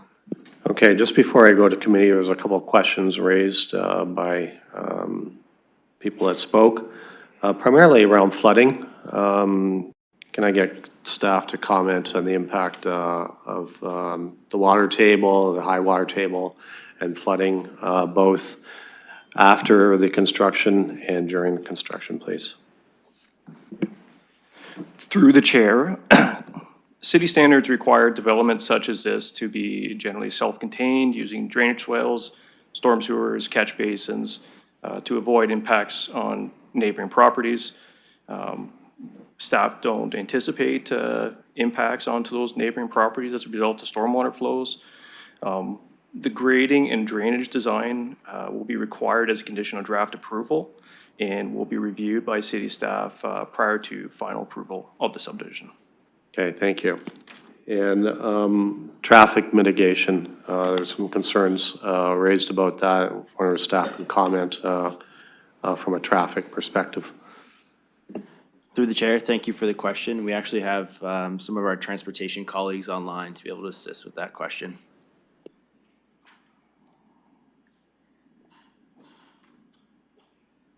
Hi, through the chair. Can you hear me? Yes, I can. Please go ahead. Thank you. Thank you. Yeah. So based on the traffic concerns raised by the residents in the area, so I just wanted to say only a few things. But the proposed development is a very low profile, low trip generating proposal. 50 units may be if we look at the industry standards, they will not be generating more than 45 trips during any peak hour. So there are two existing entrances, existing streets intersecting on Hamilton Road, Wild Goose and Baxter Drive. So the traffic will be distributed on both these intersections. And once the subdivision is established and the third entrance, Purcell Drive, will be intersecting at Clark Road, then the traffic will be diverted. Some of the traffic will be diverted to Clark Road. And there is already an existing signalized intersection at Clark Road and Hamilton Road, which will provide benefit to the traffic making left and right from the subdivision.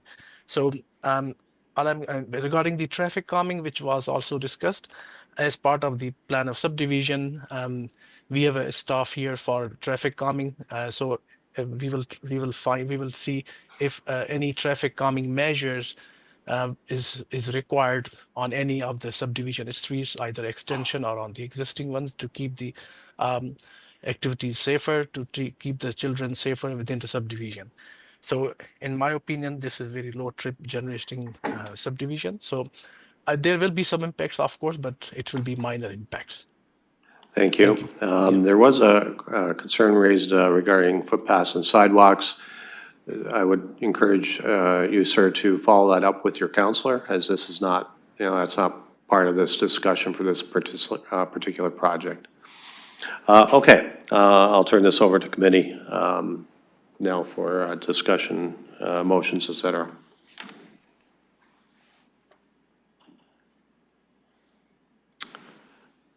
Councillor McAllister. Thank you. I do have an amendment, but I maybe just want to speak to this first if I can. So just to reiterate, I think there was a number of questions that were asked, and I appreciate the chair doing his best. But I respectfully disagree with staff's assessment that that Clark Road doesn't require access at this time. I think it's fundamentally important that there be access to Clark Road. I think Hamilton has been pointed out by a number of people is getting quite congested. We're seeing a lot of traffic coming off Hamilton Commissioners. You have people coming from Dorchester. I've seen a marked increase in terms of the traffic along that stretch of Hamilton Road. So I do have an amendment which specifically speaks to that, which I'll put forward in a moment. But I do just want to address some of the other concerns that were raised in terms of sewage. Just hold on a second, Councillor.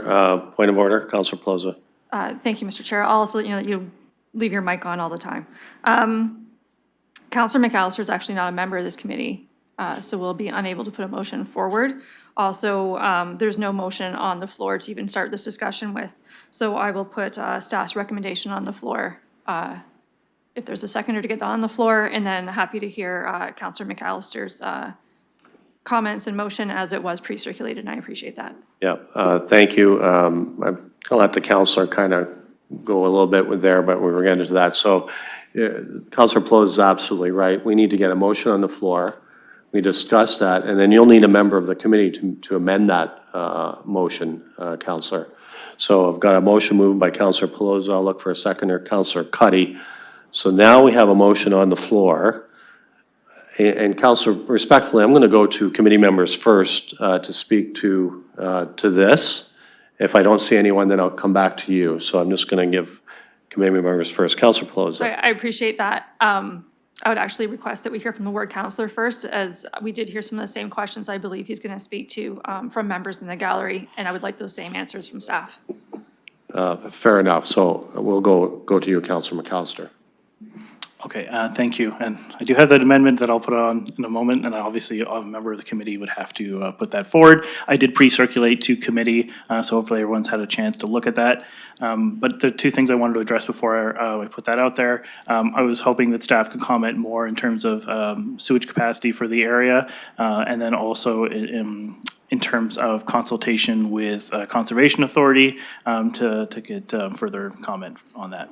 So if staff could speak to it. Okay, I'll go to staff. There's two items raised. One, some comments regarding sewage capacity in the area, and then also Conservation Authority requirements or comments for this particular application.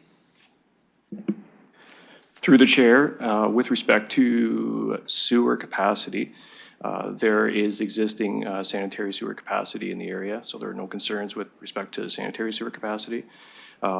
Additionally, generally speaking, there's no concerns with respect to stormwater servicing strategy. The storm flows are tributary to a existing city pond on the south side of Hamilton Road, which may require some minor upgrades prior to construction, but that will be assessed in future design phases for the project. Okay, and then the question regarding Conservation Authority aspect. Through you, Chair. So the UTRCA, the Upper Thames River Conservation Authority, was circulated for their review of this application.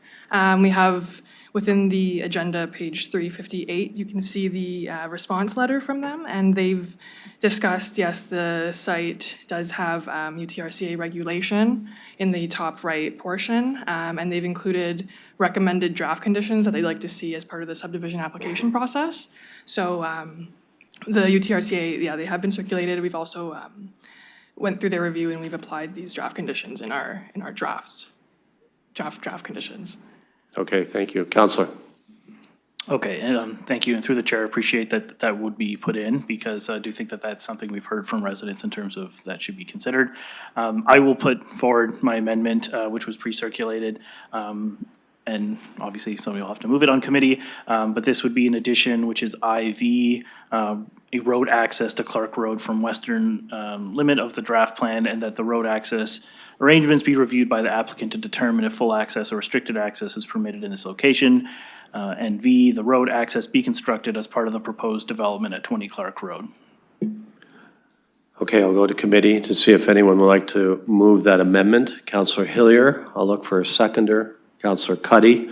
So now I'll entertain discussion on the amendment. Councillor Pelosi, then I'll go to you, Councillor Hillier.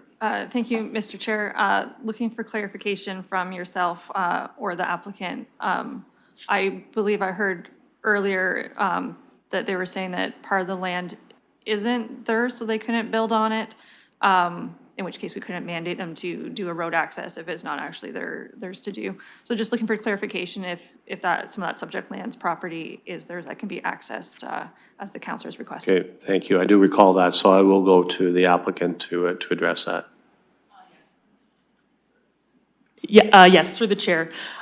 So we did look at using block 6 on the subdivision, which fronts onto Clark Road. We looked at making that a municipal standard right-of-way. Unfortunately, it's not wide enough, so we wouldn't be able to make a 20-meter wide standard municipal right-of-way through there, nor do we own any of the other properties fronting onto Clark Road. So that was why, again, we had looked at that option as part of our initial consultation with staff. But due to the land holdings along there, it was going and it was going to be too costly to purchase up any lands, nor was it an option at the time of the subdivision. So that was why the Purcell Drive road extension, it stubs at our property because we don't own any of the additional properties along Clark Road. Councillor. Thank you. Just through you, if staff would be available to comment on that as well, if we can hear. Yeah, I'll go to staff for their comments. Through the chair, yeah, we have worked with the applicant to revise the road layout to extend the stub to the edge of the property, the western limit, so that it can be in the future extended over to Clark. It's outside the limit of the draft plan, so we can't require it. And as has been mentioned, transportation staff haven't identified that access was required as part of this application. If the revised layout would have the stub end behind 12 Clark Road, and if that property ever developed in the future, then we would require them to provide the rest of the connection out to Clark Road. But at this time, we don't have any applications for those properties along Clark Road, but if they ever did come forward, then we would require the extension. Councillor. Thank you. Not sure if there'd be any benefit to like an exit only. I know I have one on Commissioners Road in Ward 12 that you enter one way and you have an option of exiting the same way you came in, or just an exit the other, looking to staff, like just if it's too narrow, looking to see if that would be potentially possible, and then certainly interested to see other people's comments. Go to staff.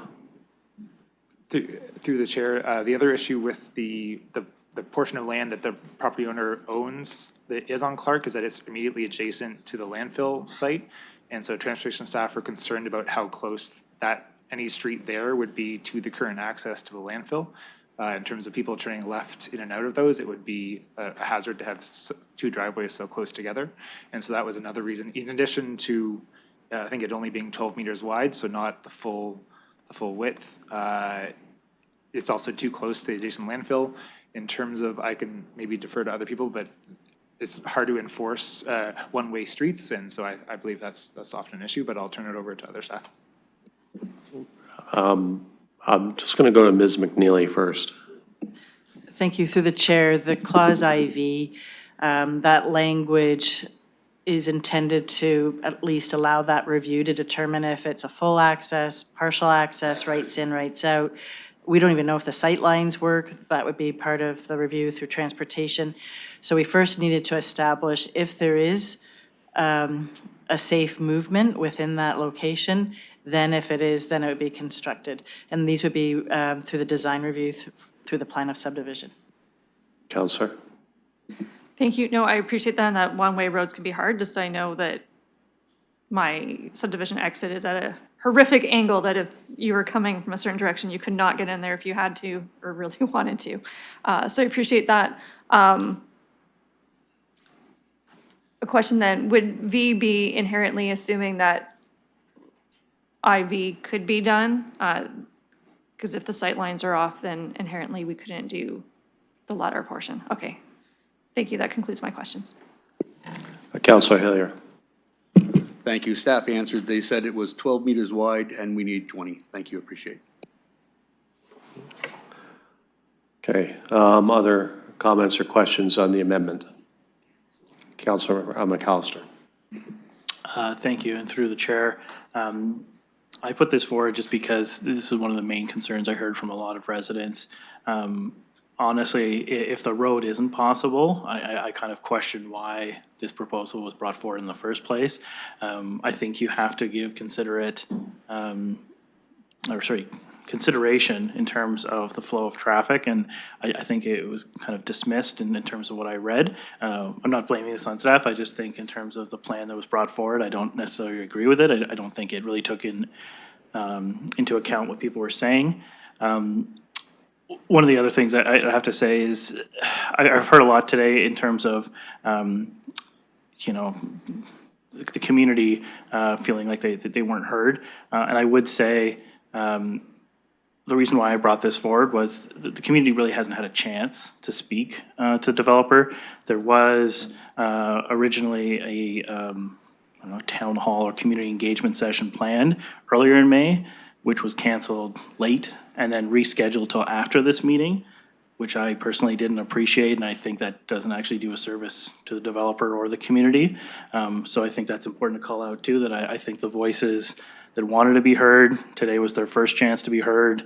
I've had calls, I've had emails, but I really don't think that helped this application whatsoever. So I think that's a lesson for other ones, especially in my area. People want to be heard, and that doesn't help when you put forward an application and they don't get that opportunity. I've put forward this amendment because I think, I one vote on this council, and I'm also not on this committee, but I wanted to put something in here in terms of at least getting the community feedback added in terms of having that Clark Road access. The committee will vote the way it votes. I'm still very much undecided on this. I'll think on it a bit more, take the opportunity to speak with community members again, but I really haven't liked the way this is brought forward. I think there were a lot of things that were not fully considered. The access point being a big one for me, the loss of trees, the environmental impact, a lot of the issues in terms of sewage and flood water mitigation. I think this is a case where we're trying to kind of cram in a subdivision into an existing subdivision, and I don't think everything was taken into consideration. So that's just food for thought for committee. I put forward this amendment. I hope you'll consider it, but absolutely, if this is something that council as a whole moves forward with, and needs to be more access points to the subdivision. Okay, I'll look for other comments or questions from committee or visiting councilors. Councilor Hopkins. Is there an amendment on the floor? I was going to speak to the main motion, but if you want me to speak now. We are discussing the amendment put forward by Councilor Hillier, seconded by Councilor Cuddy. I'll just wait till the main motion goes forward. Okay. If the committee will permit me, I just want to ask a clarifying question to staff. From what I've heard, am I correct in saying that this is not possible at this time, what this amendment is suggesting? Through the chair, the idea is we need to evaluate this access at this location. It wasn't part of the original draft plan of subdivision. And one thing that hasn't been mentioned is there is another potential third access to Hamilton Road as part of the overall vision. There were stubs. Purcell and Frederick were part of those stub streets in terms of when the original plan of subdivision came forward.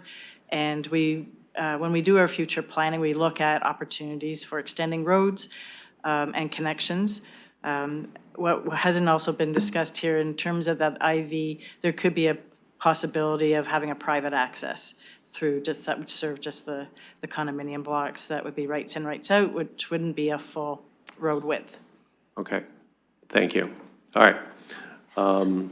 Any other comments or questions before I call the vote on the amendment? Seeing none, I'll call the vote.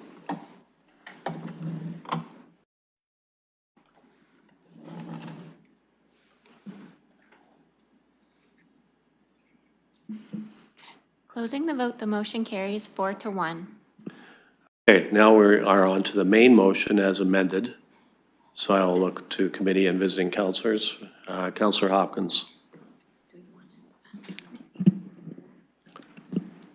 Yeah, that's the clerk advised me maybe to get things moving. We need a mover and a seconder of the main motion as amended. Councilor Cuddy moves it, seconded by Councilor Hillier. So now we have a motion moved and seconded. So please go ahead, Councilor. Thank you, Mr. Chair, for recognizing me. I'm not a member of this committee, but I do have a couple comments and a few questions for you to staff on the application. First of all, I want to thank the community for coming out. It is important that we hear your concerns. They do matter. I have great empathy. I understand the changes that are going on in your neighborhood. I represent a ward in the southwest part of the city, Ward 9. It's all about development and the challenges of our neighborhoods and how we go forward, knowing that we have a housing agreement that we have to meet those targets by 2031 to build units. So I've been on council a number of years, and the conversations at planning are very, very difficult. And I hear the concerns from the community, but I just do want to encourage you to continue expressing your thoughts and concerns. We need to hear that.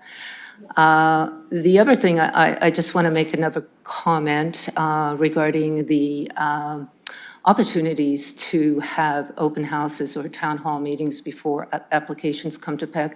They're really, really important, and I would really encourage consultants and applicants to make sure they can hold them for the neighborhood, to give them information and a better understanding of the process and applications that eventually come to planning. I do have a question here regarding the recommendation, and it's about the holding provisions. I have noticed that there is a new holding provision in this application as it relates to, want to get the name right here, it's the new ecological compensation holding provision. So through you, Mr. Chair, will, since if this is approved, going forward, would the lifting of that holding provision and other holding provisions on this application come back to PEC? I'll go to staff. Through you, Chair, the removal of holding provisions is an administrative process, so it wouldn't come to PEC. Councillor. I appreciate understanding these changes, and I do want to say, though, it is really, really important that at least when we see changes to our natural heritage system, that we stay at a net zero loss to our environment. And I think through recommendations and addressing them in this recommendation, I was pushing it for applications in previous applications in my ward to address that as we see the loss of our natural environment, and we need to be able to understand and to get that compensation back, and it doesn't get lost through that process. So I just want to thank staff for seeing this. I hope to see more of this, not that I want to see a natural heritage system be compromised in any way, but as we move forward with these developments, I am at least pleased to see it in the recommendation, so thank you for that. Look for other comments or questions from committee or visiting councilors.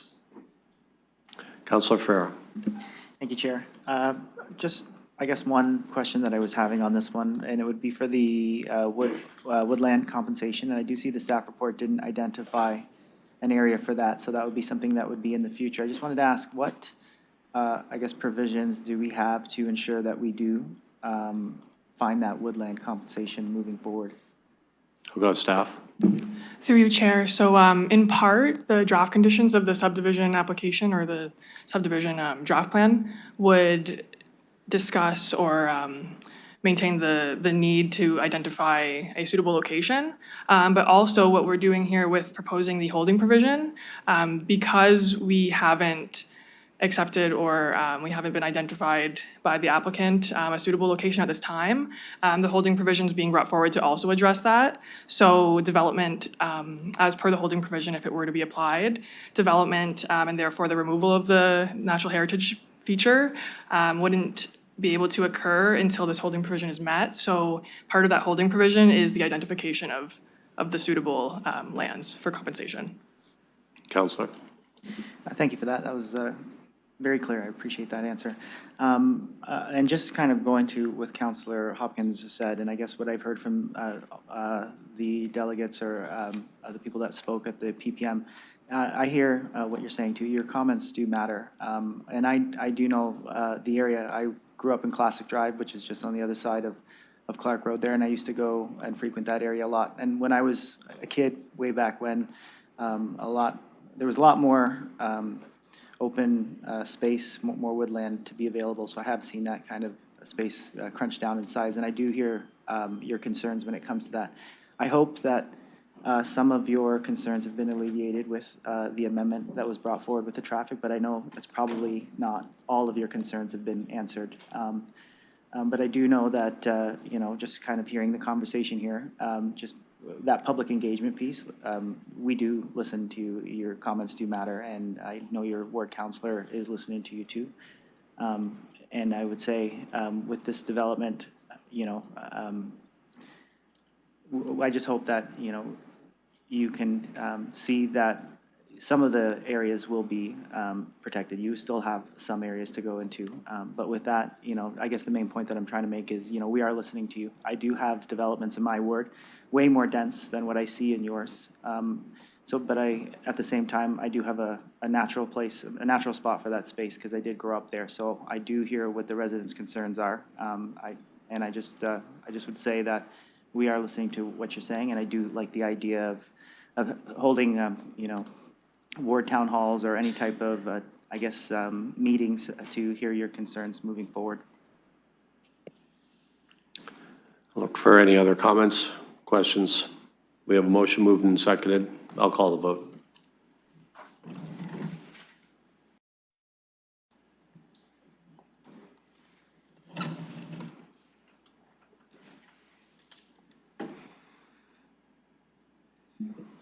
Closing the vote, the motion carries 5-0.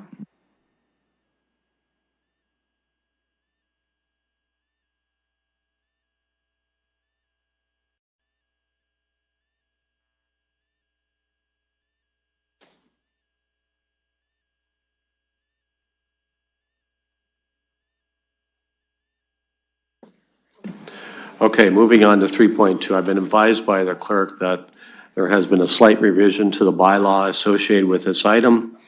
That will be available on the PAC report. It just was submitted to us now, but I just wanted to make committee and the public aware of that. So I'll look for a motion to open the public participation portion on this item, 3510 to 3524 Colonel Talbot Road. Councillor Hillier, seconded by Councillor Cuddy. We'll call the vote.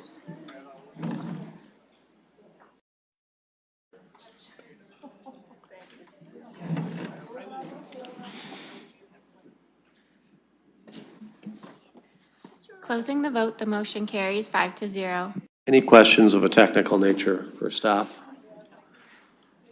Okay, I'll look for the applicant. If the applicant would like to address the committee, please, ma'am, give us your name and you have 5 minutes. Good afternoon. I just wanted to say hello to you, Mr. Chair, councilors, staff, and members of the public. My name is Olia, and I am representing the owner of the subject site. I just wanted to say thank you to the planner for all the hard work in support of this application. As mentioned, there is a little bit of an error that was on the report, so it should say 130 units per hectare for the draft bylaw. And I'm here with my colleague Nick, who can answer any questions if there are any. Thank you so much. Thank you. I'll look for members of the public that would like to address the committee on this item. Please, sir, give us your name. You have 5 minutes. Hi, my name's Glenn Dietz, and I live at 3559 Loyalist Court, which is immediately opposite the property on the other side of Pack Road.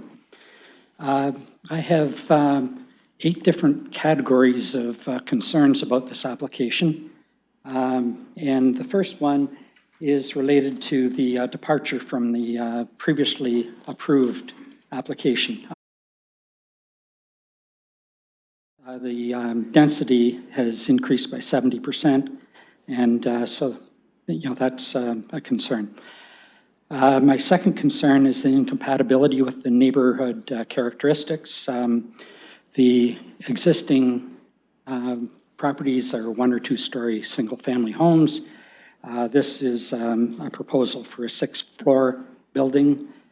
Even the newest application for Hudson Park, the limitations are 5 floors on that. So this is not in character with the existing properties. And I'm also concerned that making an approval of a 6th-floor building in this area will have set an undesirable precedent for future development. My third concern is about traffic congestion and safety hazards. The high-density proposal at the corner of Colonel Talbot and Pack Road raises serious concern about the increase in traffic, the volume, especially during peak hours. This is going to result in congestion, having a negative impact and on both the traffic flow and on pedestrian safety. Given the proposed development is no longer involves a commercial component, there appears to be no compelling reason to provide access from either Colonel Talbot Road or Pack Road. The standard practices for residential developments is to gather the traffic and through local and collector streets and to minimize the impact on major thoroughfares. I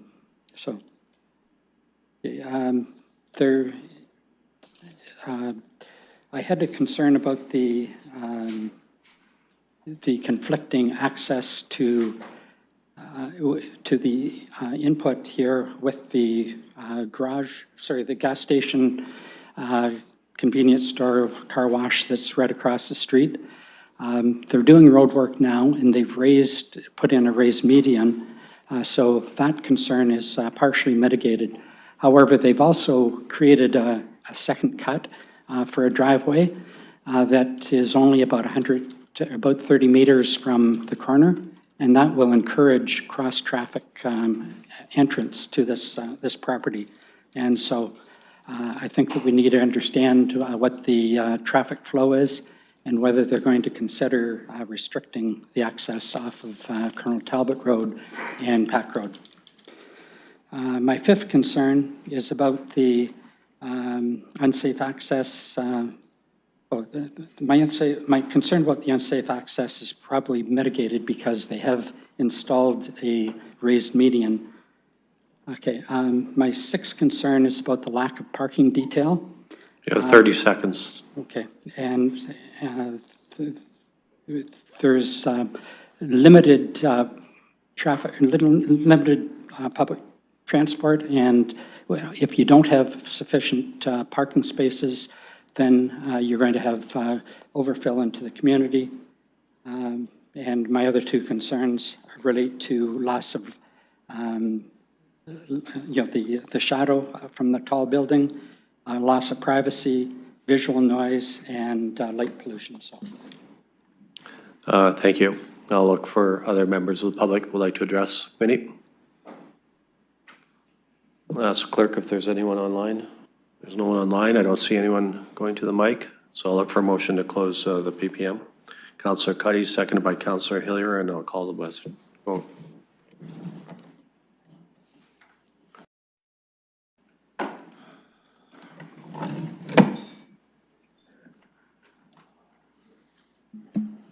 Closing the vote, the motion carries 5-0. Thank you. I'll put this item on the floor for committee. Looking for a motion. Councillor Cuddy, moving the staff recommendation.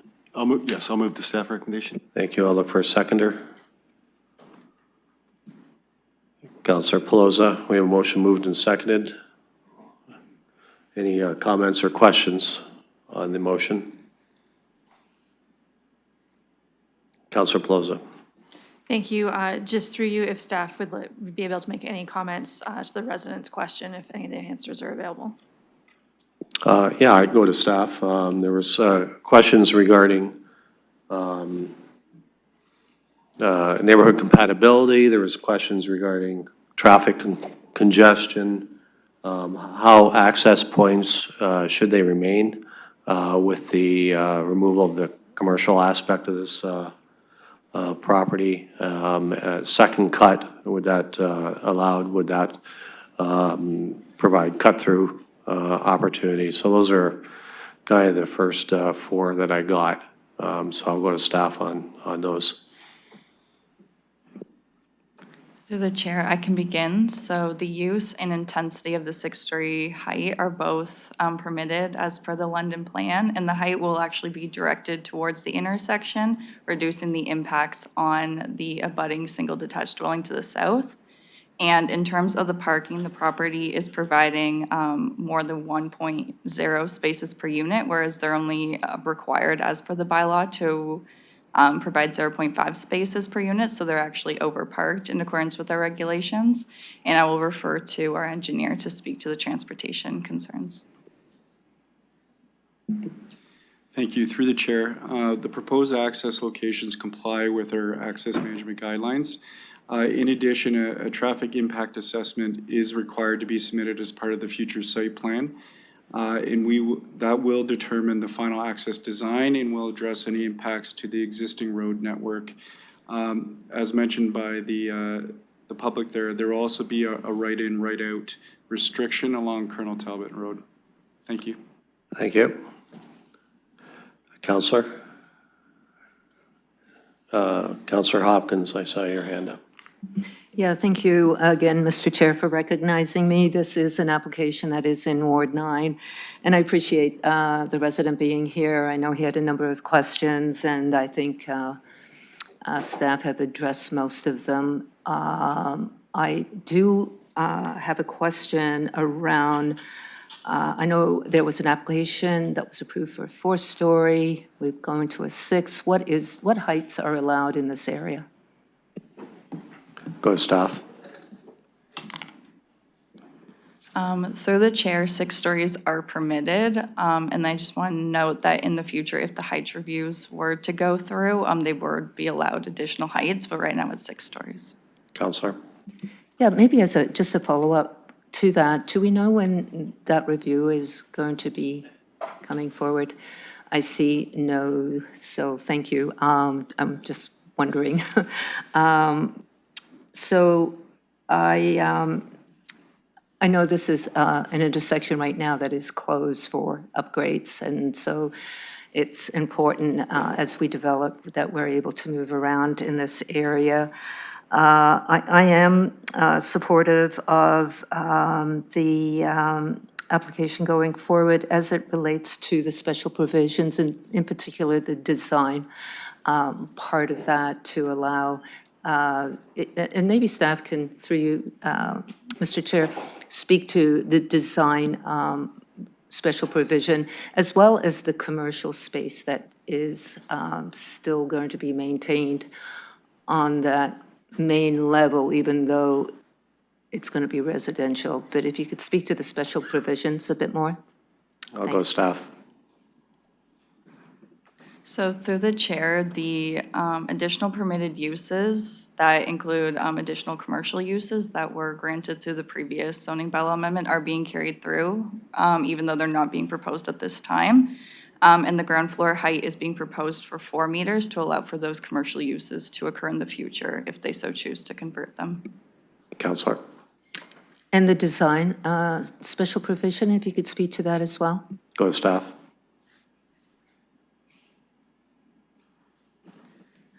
Through the chair, so there is a special provision that the principal residential entrances will be oriented towards the intersection to allow for the commercial uses and residential uses in the future to be in different locations.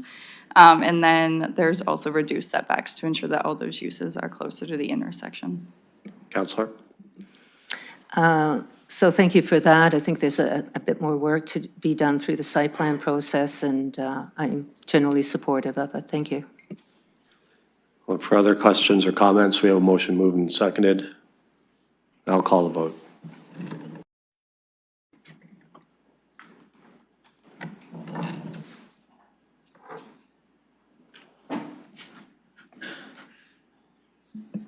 Closing the vote, the motion carries 5-0. Okay, moving on to 3.3 regarding 1890 and 1900 Kilgorman Way. I'll look for a motion to open the public participation meeting. Councilor Pelosa, Hillier, and we'll call the vote.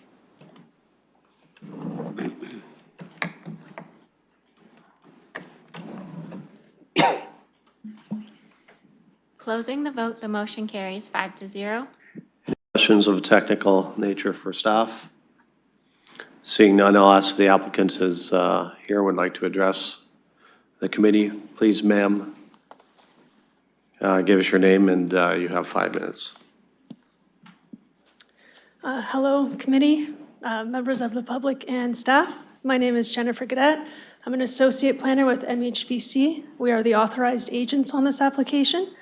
I'd like to thank staff for their time and attention to this matter. We support staff's recommendation. I'd also like to advise committee that should the application rather, that our client has advised there are builders who are ready to develop these 2 properties, and I'm available to answer any questions. Thank you. Thank you. I'll look for members of the public that would like to address the committee on this item.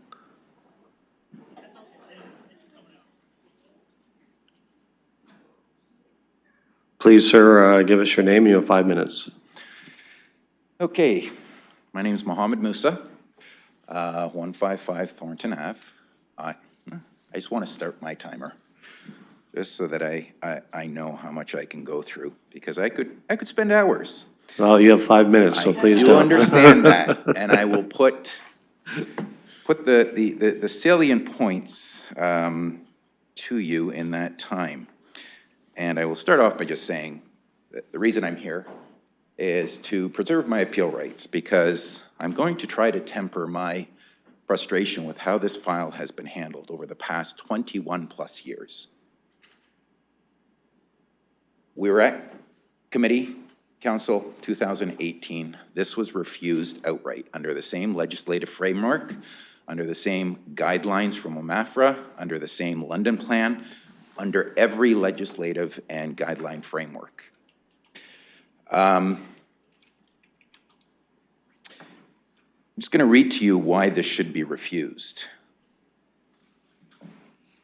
This is not a settlement area by definition. The definition of a settlement area, in order for OMAFRA's Guideline 36 under Publication 853 to apply, is well defined under the definitions in the Provincial Planning Statement 2024. And we're here again trying to fit a square peg into a round hole. Settlement areas are built-up areas where development is concentrated and which have a mix of land uses. I'm going to repeat that. Built-up areas where development is concentrated and which have a mix of land uses. Mix of land uses. This is not, by definition, a mix of land use. Therefore, it is not a settlement area by definition. If it's not a settlement area, it's fatal to this application, and it should be and needs to be refused. It shall be by legislative, by legislation that committee, council, municipalities are required to abide by. One other thing that I'm kind of frustrated by, I did contact staff. Nowhere is that referenced in the application. Sorry, not the application, staff report. I emailed. It's not part of the added items. It's not part of the added agenda. I have an uncanny feeling I'm being ignored yet again. In 2018, this came as a consent item which was referred back to staff, wherein two senior planners and I and the planner of the time went and met with rural planner, the rural planner for OMAFRA, who advised that this is A, premature, B, not within the guidelines and legislation. 13-0. It was refused after OMAFRA had given an opinion. And two members of today's council were two of the members at the time. Oh, so much to cover, so little time. As I said, I'm here to preserve my rights of appeal, because if this is accepted, if this is passed, my guarantee is this will go to appeal. And dollars to donuts, it will be successful based on legislation, provincial planning, provincial policy statements, OMAFRA guidelines. So you need to convince yourself, and it went through 4 levels of staff, glossed over, and respectfully to staff, I've been very pleased with how you've gone through stuff before, through the chair, with how you've gone through stuff before and how meticulous you are, but this went through 4 different people and was glossed over for the very definition in the provincial planning statement. The very definition. So my question to staff and your question to staff should be, does this fit into the definition of a settlement area as defined by the Provincial Planning Statement 2024? And I submit to you that it does not, and no amount of spin can get that into that area, into that definition. Okay, thank you. That's your time. Thank you so much. Thanks. I'll look for other comments or questions from the public. I'll ask if there's anyone online. There's no one online. I don't see anyone else coming to the mic, so I'll look for motion to close the PPM. Councillor Cuddy, second by Councillor Hillier, and we'll call the vote.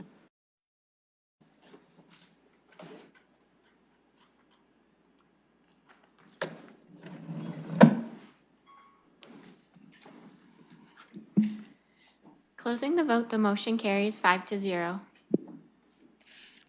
So there was a question raised regarding a settlement area, and I'll go to staff. I'd like to hear your thoughts. on that comment? Through the chair, staff have reviewed the PPS in its entirety as we reviewed this application.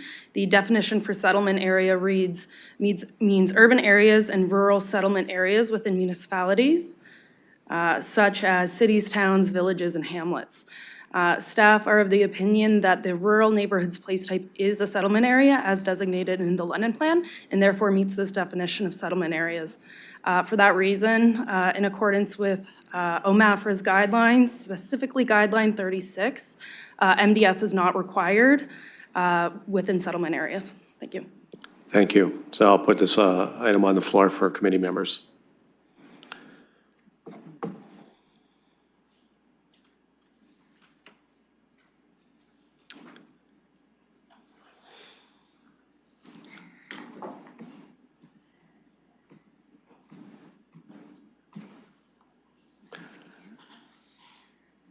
Someone want to move a motion? I'll move that motion. I thought the motion was already on the floor, so I'll move that motion. Okay, so we've got the staff recommendation moved. I'll look for a seconder. Councillor Hillier. Okay, so we have a motion on the floor. Now I'll look for a discussion on that motion.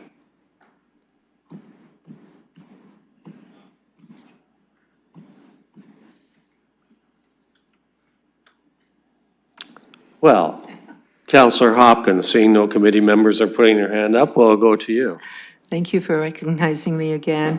And I want to thank the resident for coming out. I did notice in the report that, because I know you had reached out to me with your concerns and was surprised it wasn't, your information was not in the report. Having said that, though, I do recall this when it came to council, I think back in 2018. I did not support the development of the two lots because of those measurements. So I'd like to know, through you, Mr. Chair, what has changed since 2018?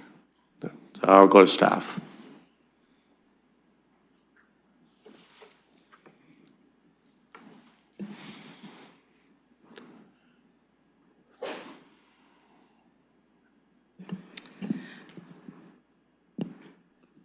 Through the chair, the London Plan requires MDS for rural settlement, the rural neighborhoods place type. It takes a more heavy-handed approach than the provincial planning statement does.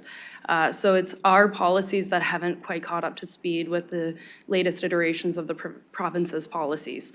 So the changes occurred between versions of the provincial policy statement, now provincial planning statement, which exempt settlement areas from requiring MDS. Councillor. Thank you for that. So our policies have not caught up to the provincial policy statement yet when it comes to the MDS. The other question I have through you is, when are these measurements required? Like what zoning would require the MDS now? Go to staff. Through the chair, so properties that are outside of a settlement area would still be subject to MDS, both MDS 1 and MDS 2. Councillor. Through you, so is that agriculture, farming type zoning? Through the chair, yes, that would be so properties within like the farmland place type and currently zoned agricultural. Thank you. Okay, Councillor Purble, did I see your hand up? Okay. Okay, look for other comments or questions of staff. Councillor Pelosi. Thank you, and through you, Mr. Chair, to staff, the report had laid out livestock and anaerobic digestion, I think, looking to see if there's still livestock in the neighboring properties or if those uses have ceased. Go to staff. Through the chair, it's my understanding that across the road on Woodhull, there is an existing livestock barn, which was what had initially triggered this holding provision in the first place. The way the minimum distance separation guidelines are set up is it applies to both existing livestock barns, but also barns with the potential to be converted. So we have to have consideration for both when dealing with MDS. But in this case, as stated, MDS does not apply as this is within a settlement area. Counselor? Thank you. Realizing that this had come before us between last term of council, I know some resident comments had also, in these type of applications, came back later and complained if they moved to an area like this because there smells of animals, even though it's livestock as a allowable usage around them. I think it was like there was a slaughter place out yonder. So just still questioning why, like, I get if we're trying to catch up, to the resident who joined us today, realizing not every counselor is with us today and not everyone goes back and watches hours of meetings. Just for any member of the public, you're welcome to send any correspondence to councilagenda@london.ca, and it will be attached to any application that it pertains to. Thank you. Other comments or questions from staff or visiting counselors? Seeing none, we've got a motion moved and seconded. I'll call the vote.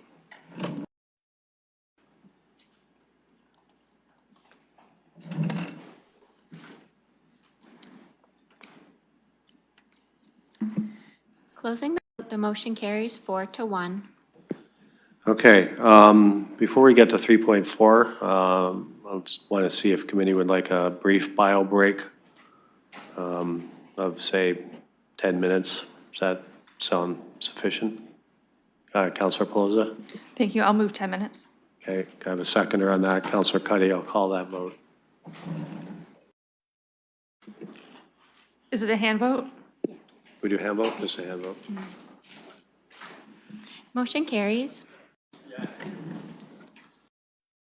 Okay, let's be back here at 3:40. Ready to go.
which is regarding 168 Meadow Lily Road South. I'll look for a motion to open the PPM. Councillor Hillier, seconded by Councillor Cuddy. I'll call the vote.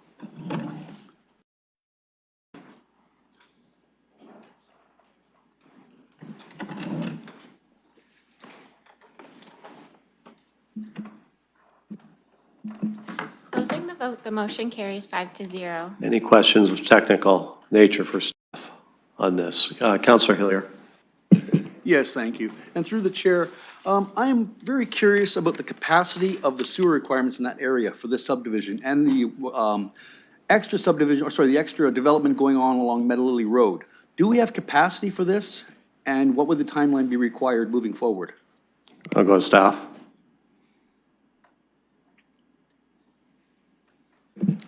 Through the chair, there is currently capacity for approximately 300 units out of this development going south into the existing Summerside subdivision sanitary network. The remainder of the development would rely on the future completion of the Meadow Lily EA pump station, which the EA, I believe, is scheduled to be wrapped up by the end of 2025. And then construction of that ultimate solution would be determined through the next DC background study update, which is currently starting up. Councillor. Yes, would this restriction cause reduction of development along the rest of that road, along Meadow Lily? Go to staff. Through the chair, just based on topography in the area, generally Meadow Lily Road is falling from Commissioners down to the river. So for any other development along that section of road would have to look at possibly alternative servicing solutions to move forward in the interim. Councillor. So alternate servicing solutions. What would that entail, and what kind of cost would that require for them working down there compared to the servicing solutions they would have to provide at the top in advance? Go to staff. Through the chair, thanks for the question. For those additional applications, it's likely advisable that they wait until the EA is complete so that they're servicing at their doorstep.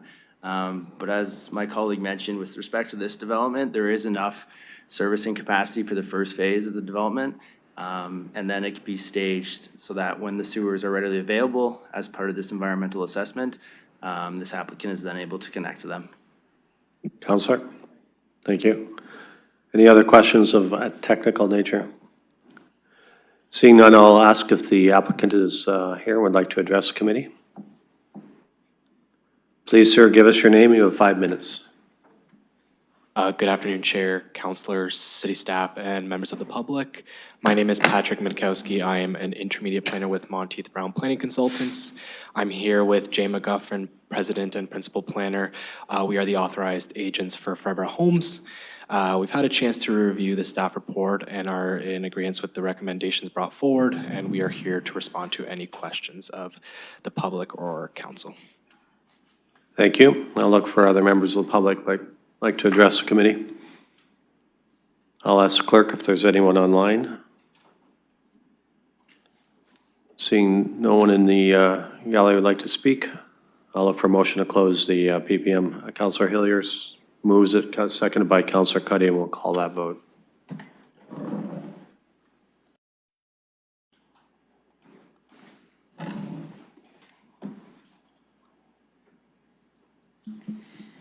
Closing the vote, the motion carries 4-0. I'll just mention that the mayor had to step out to take a phone call, and I expect his return. So now I'll put this item on the floor for committee members. Councillor Hillier. Yes, colleagues, I would like you to. Sorry, thank you. Colleagues, I would like you to look through this report very carefully because through the intensity and the permitted uses of heights of this neighborhood place type on the roads that are beside it. Sorry? We did. I'll go to Councillor Pelosi. It's not on the table. Thank you. I know that the chairs keep saying that they're putting it for committee's discussion, but I think we're just really looking for a motion of a mover and a seconder of what we'd like to do with it before we start. Okay. I don't mind, though, if you have some questions before we get right, because a committee, If you have some questions to go before you want to put forth a motion, I'll give you a little bit leeway there. I understand what the counselor is saying, but at some point, pretty early on, we'll need some sort of motion to continue. Please go ahead. Thank you.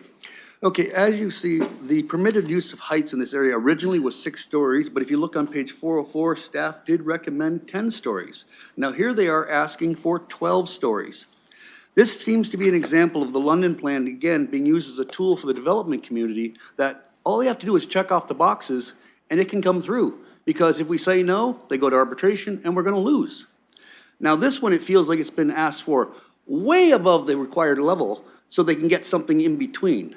Now they're asking for 1,007 units with half a parking space per unit. I want you to look around this development. We've got the sports park beside it, which is packed every single time there's an event.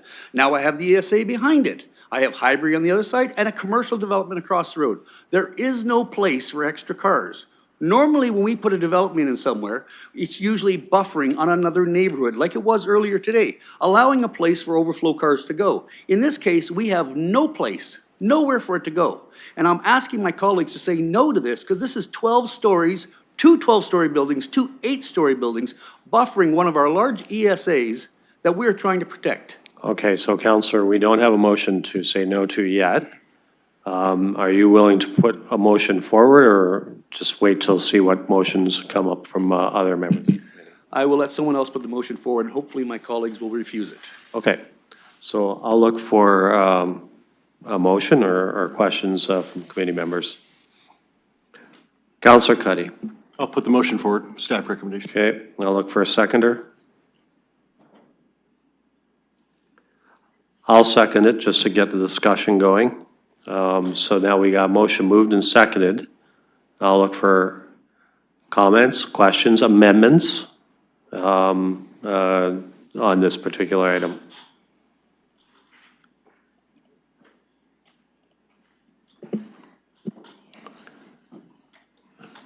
Councillor Cuddy. Thank you, Chair, and through you, I'll be very brief. I've met with the applicant. He's been very open with the development that he's proposing. Very excited about it. I think it's got lots of opportunities, meets all of our requirements, and I'm excited. I'm excited to support this project. Thank you. Thank you. Further comments or questions on the motion? Councillor Pelosi. Thank you, Mr. Chair. Through you to staff, I would say the applicant did do a very thorough job of working their way through committee and council, giving us time one-on-one to ask questions and hear the proposal. And I do appreciate that, especially well in advance of committee. Just unfortunately, it was a little bit too advanced of actually having the report for an in-depth conversation. Though I appreciate their willingness to have public bike parking, access to the back of the property for the trails, some public waste refuge slots on their property as well. My question through you to staff, realizing as Councillor Hilliard did lay out that it is multiple phases, different buildings, a lot going on, and as staff have already cited that the capacity currently is only for 300 units, and the rest will potentially come in the future. Do we have any liability that we approve this, knowing full well their plan is multiple phases, more intensity, and something happens and we don't do certain timelines for the pipe and expansion and it slows up their development that they thought they could do, and then they come back to us of we didn't get it done fast enough, soon enough, or the capacity that they wanted? I'll go staff. Through the chair, thanks for the question. So as part of the draft approval for the subdivision, we'll have draft plan conditions that speak to capacity. And they'll also speak to capacity not being allocated or reserved until there's a signed subdivision agreement. So until the applicant works through that process, and they'll work through the subdivision agreement on a phase-by-phase basis, then there shouldn't be a risk to the city. Councillor. Thank you. Another question. Realizing sometimes we approve things and they don't get billed quickly or there's a delay to them. If we were to approve this, knowing that there's only capacity for 300 for servicing in the area, if another resident on Meadow Lily Road came forward and wanted to do something with their property, would they be excluded from being allowed to do it or getting approval? Because we already said yes to this one, or is it first come, first serve, shovel in the ground, gets dibs? Just wondering how that works, as we already know we're up against a wall for capacity. I'll go to staff. Through the chair, great question. Typically, the servicing capacity is reserved at the time there's a signed agreement. So we'll work through the process with the draft plan application and the design drawings. And as we work through design drawings, if there's multiple applications going on in the same area, we'll be very forthcoming with them that it's essentially who gets to that signed agreement first.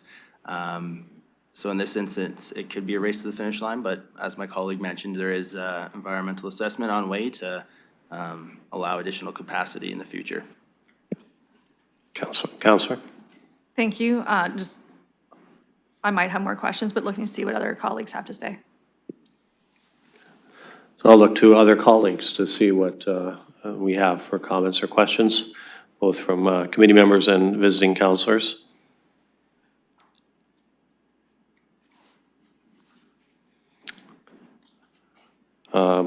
Councillor Hillier, then Councillor Hopkins.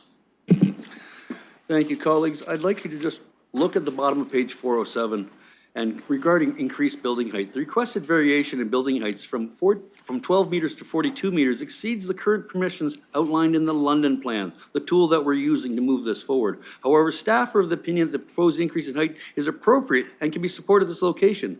I can tell you right now, you put 1,000 units in that location, it will not support it. It's not possible. The parking requirements alone will not support it. So I'm hoping you'll understand, even staying within the confines of the London plan says we shouldn't do this.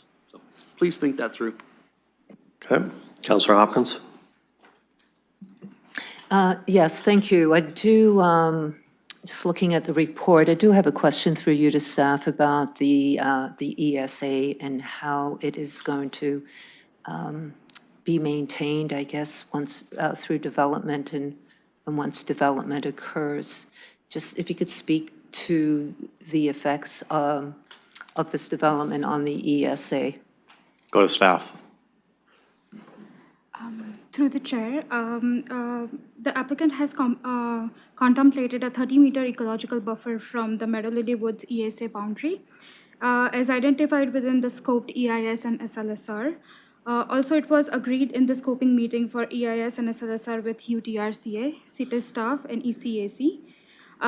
Also, a multi-use pathway is also proposed within this buffer in accordance with the city guidelines. Councillor. So there is going to be maintenance and consideration going forward through the site plan on the ESA. I just need clarification with this development and any concerns. Can we get that confirmation from staff? Through the chair, so as mentioned, there is the 30-meter buffer for the ESA, and then as part of the recommendations in the EIS, or Environmental Impact Study, sorry for the use of acronyms, there is an environmental management plan that the applicant will need to carry forward as part of the draft plan conditions. So then through construction, they'll need to make sure that there is no impacts to the ESA and make sure there is those silt fences along the boundary, so it does not impact the ESA through construction. Councillor. And endangered species, and how will that be maintained through this development? Go to staff. Through the chair, great question. I was just briefed on this as well from our ecologist. So within this site, there are actually 3 butternut trees. So these butternut trees are protected under the Endangered Species Act, which essentially requires a permit from the Ministry of Environment, Conservation and Park for any removal or when they're in close proximity to them. The trees, so there's 2 trees on the city's property and 1 right adjacent on the east side of the hedgerow. The 2 trees on the city side are not slated for removal, but they're encroaching within that critical root zone. With this, the applicant has carried forward some unique recommendations to compensate for this potential harm, and is planning to enter into an agreement with the Forest Gene Conservation Association to preserve or archive the genetic material of these trees through young shoot collection, grafting, and propagation. Essentially, these butternut trees are quite unique. And there's this butternut canister that results in the trees dying, and these trees are unique and they're resistant to that. So the applicants agreed to propagate them to create more of these trees in the future as part of this application. Councillor? Thank you. Thank you. Any other comments or questions from committee members or visiting councillors? We have a motion moved and seconded. I'll call the vote.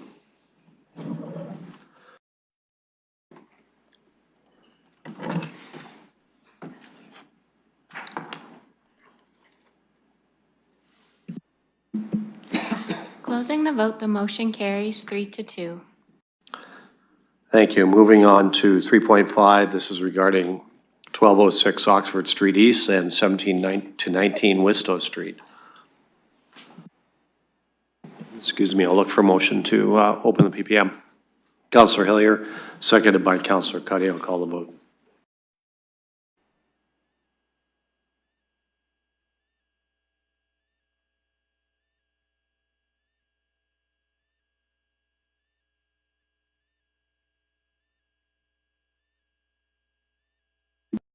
Closing the vote, the motion carries 4-0. Any questions of a technical nature for staff on this item? Seeing none, I'll ask the applicant if they'd like to address the committee. Please, sir, you have 5 minutes and can give us your name, please. Good afternoon, members of council. My name is Matt Lewinchuk, land use planner with Zelenka Priamo. We're the planning consultants working on behalf of Lee Side Auto, the proponent for this rezoning application to permit 9 3-story apartments on the subject lands. Sorry, not apartments, townhouses. First, I'd really like to take this moment to thank staff for all their hard work on this project to date. Not only did they make this process seamless, but they've also been great to work with, and they've also helped us adjust our initial zoning proposal to make it more beneficial for our client, as well as the community as a whole, by implementing permissions for future intensification on this site. Of course, the primary purpose of this zoning bylaw amendment is to change the zoning of the north portion of the lands to allow 9 3-story townhouses to be developed. This represents an appropriate transition between the existing commercial uses to the south and residential uses to the north. We've had an opportunity to review staff's recommendation and report and welcome their recommendation for approval. We do note that there have been some comments from the public which have been addressed or are in the process of being addressed currently. We've had discussions with Councillor Stevenson regarding concerns expressed by neighbors, and we understand that an alternative motion may be considered by PEC that includes revisions to Clause C and an additional Clause D to the staff recommendation. We're in support of the staff recommendation as proposed to be amended. I'm happy to answer any questions regarding this application and encourage council to endorse the staff recommendation. Thank you. Thank you. Now I'll look for others that would like to address the committee on this item. Please, ma'am. Please give us your name and you have 5 minutes. I'm Avis Van Amerongen, and I live right next door to the property they're talking about. They're talking about running the townhouses east and west. My fence line and property goes east and west. I'm going to have 9 backyards in my backyard or in my side, beside my garage.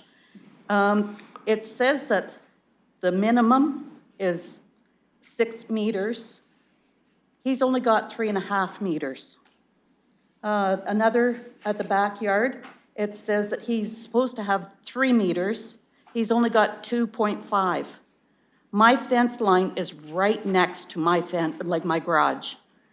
And to have a neighbors in a building that's taller than my house, blocking sunlight, privacy, everything. Like it just seems like it's really encroaching on my home. I don't know what to say, except like we are not for this at all. When we bought the house, it's only a small bungalow. We never dreamed that we'd have a 3-story building beside us. The street is a small street. So already we've got traffic from the construction on Highbury barreling down our street, like flying down our street. So for one, we need traffic calming. adding these more parking spaces, cars to our area isn't necessarily needed. Like, the boundaries alone should be enough. He does not have the land required to do this. He did offer to buy our house. We're retired people. We bought a bungalow for a reason, needs, age, whatever. So I hope that you can consider where we're coming from when you guys put the planning forward or not. Okay, thank you. I'll look for other comments. Ms. Velastro, you've got 5 minutes. Please go ahead. I don't understand why staff and this committee don't enforce the setbacks. So just like this woman, she's going to have people or their garbage right up against her property. So why can't staff enforce the 6-meter setback for a yard? And why can't they enforce the 3-meter setback for a yard? Why can't you do that? Mr. Hillier is concerned about what's happening in his ward, but why isn't that concern carried over into areas that are not in your ward? These concerns are reasonable. She's looking for some space between herself and a very large building. So why can't they enforce the setbacks? It's not asking a lot, and it's unreasonable to ask for less than what's required. At the very least, you can do that, please. Thank you. I'll look for other members of the public who'd like to address the committee. I'll ask clerk if there's anyone online.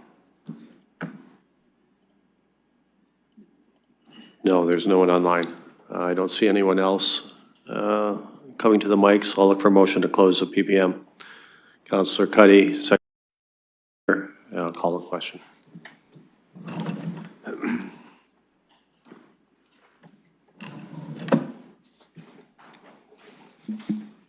Closing the vote, the motion carries 4-0.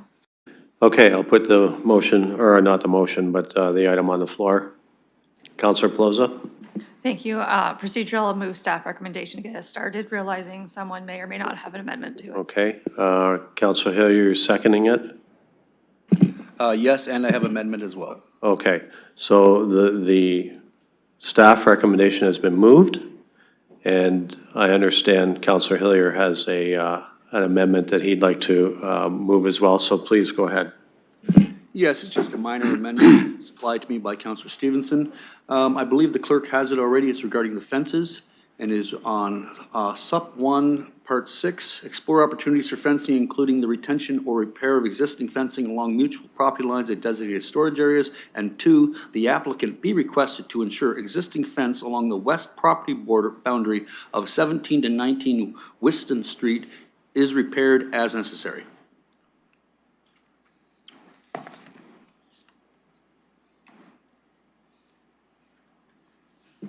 Okay, I'll look for a seconder for that amendment. Councillor Cuddy seconds.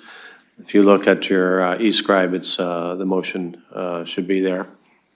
So I'll look for discussion on the amendment.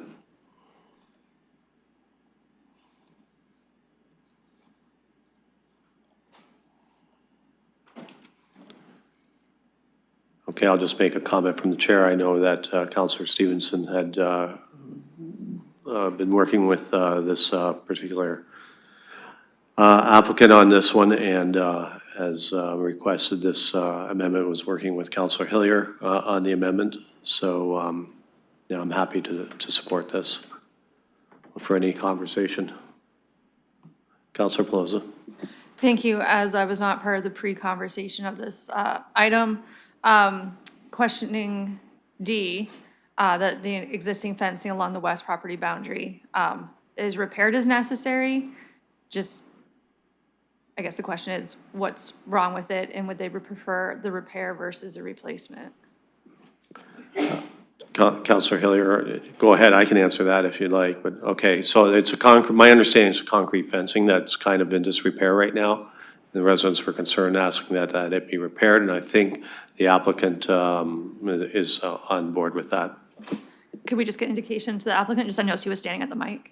Okay, yeah, if you can confirm that, sir. Thank you, Mr. Chair. Harry Frucios with Zelenka Priamo. I'm assisting Matthew with this application. Yes, and I've had direct discussions with Councilor Stevenson over the last couple of days. We went out to the site to make sure we knew what the issue was. As was stated, it's an existing concrete fence that has adjusted slightly because over the years with snow storage and whatnot. So our client went out to see it as well, and he's agreed to make sure that he takes whatever measures are necessary to make it correct, to just whatever reinforcements are necessary to make sure it's a functional fence. Councillor? Thank you, I'm satisfied. Thank you. Any other comments or questions on the amendment? Okay, I'll call the vote on the amendment.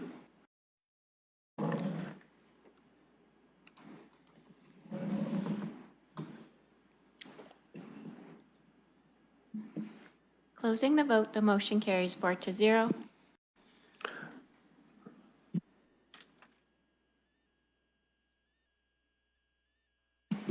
Okay, I'll look for a motion to move the staff recommendation with the amendment. Councillor Hillier, seconded by Councillor Cuddy. So now we have the staff recommendation as amended on the floor. I'll look for any conversation on that.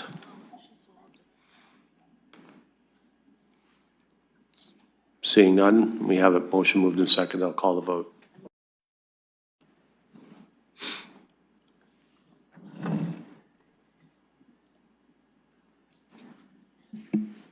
Closing the vote, the motion carries 4-0. Okay, moving on to 3.6. This is regarding demolition requests of 197, 183, 179, 175 Ann Street, 86, 84 St. George. I'll look for a motion to open the public participation meeting. Councillor Hillier, seconded by Councillor Cuddy. We'll call that vote.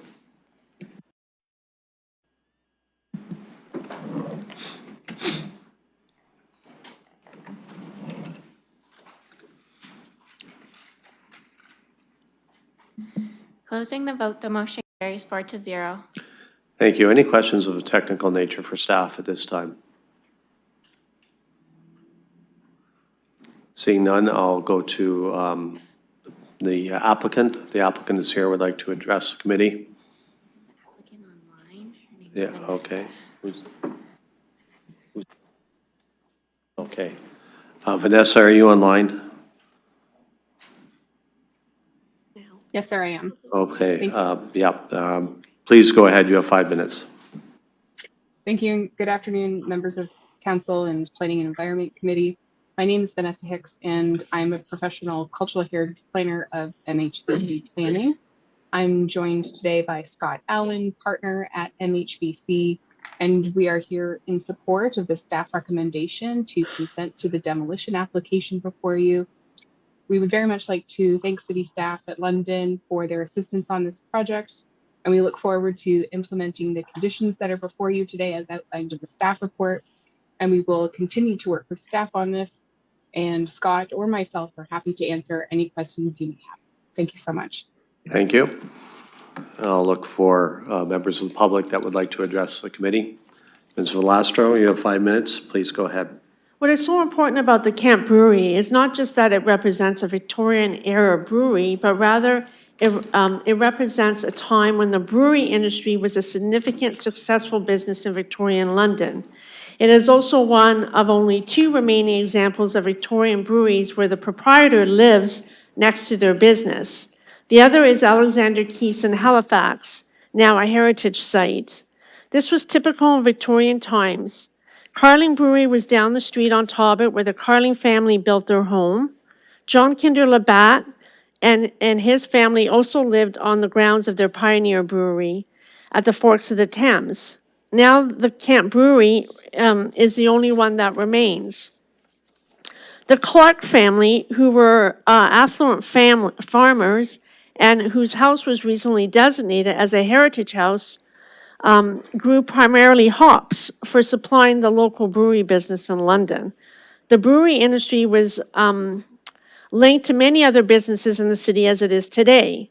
The Camp Brewery and the family homes on Ann Street deserve to be fully protected because they are as significant in London's history as the Clark family homestead, the Marienbad home of Joshua Blackburn's London Free Press, or the home of Elsie Perrin. It is noteworthy that I have not seen any support for the proposal from City Heritage Planning staff. It needs to be clarified whether the proposal is supported by Heritage Planning staff. If senior management is tossing aside the expertise of staff, that raises questions about the future role of heritage and heritage planners at the city. The Heritage Act is mandated to preserve significant old buildings. These buildings do not interfere with the best development, only with those that lack creativity and imagination. The Heritage Act includes a wide list of criteria for designation, not because buildings are expected to meet this listed criteria, but rather to capture the diversity of historical qualities.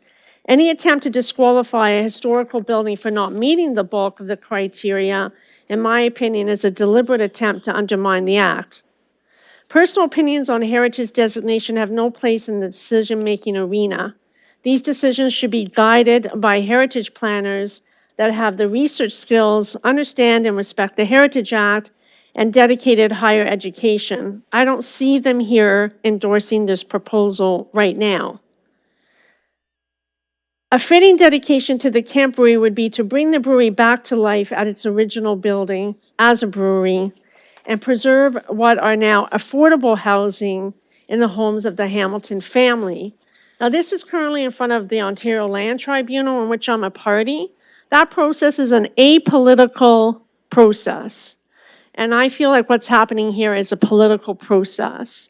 And I would really appreciate why the Heritage staff are not here and whether they endorsed this proposal or whether the two senior staff went over them and just simply adopted what York Development put on the table. And it'd be nice if we could get an answer to that right now.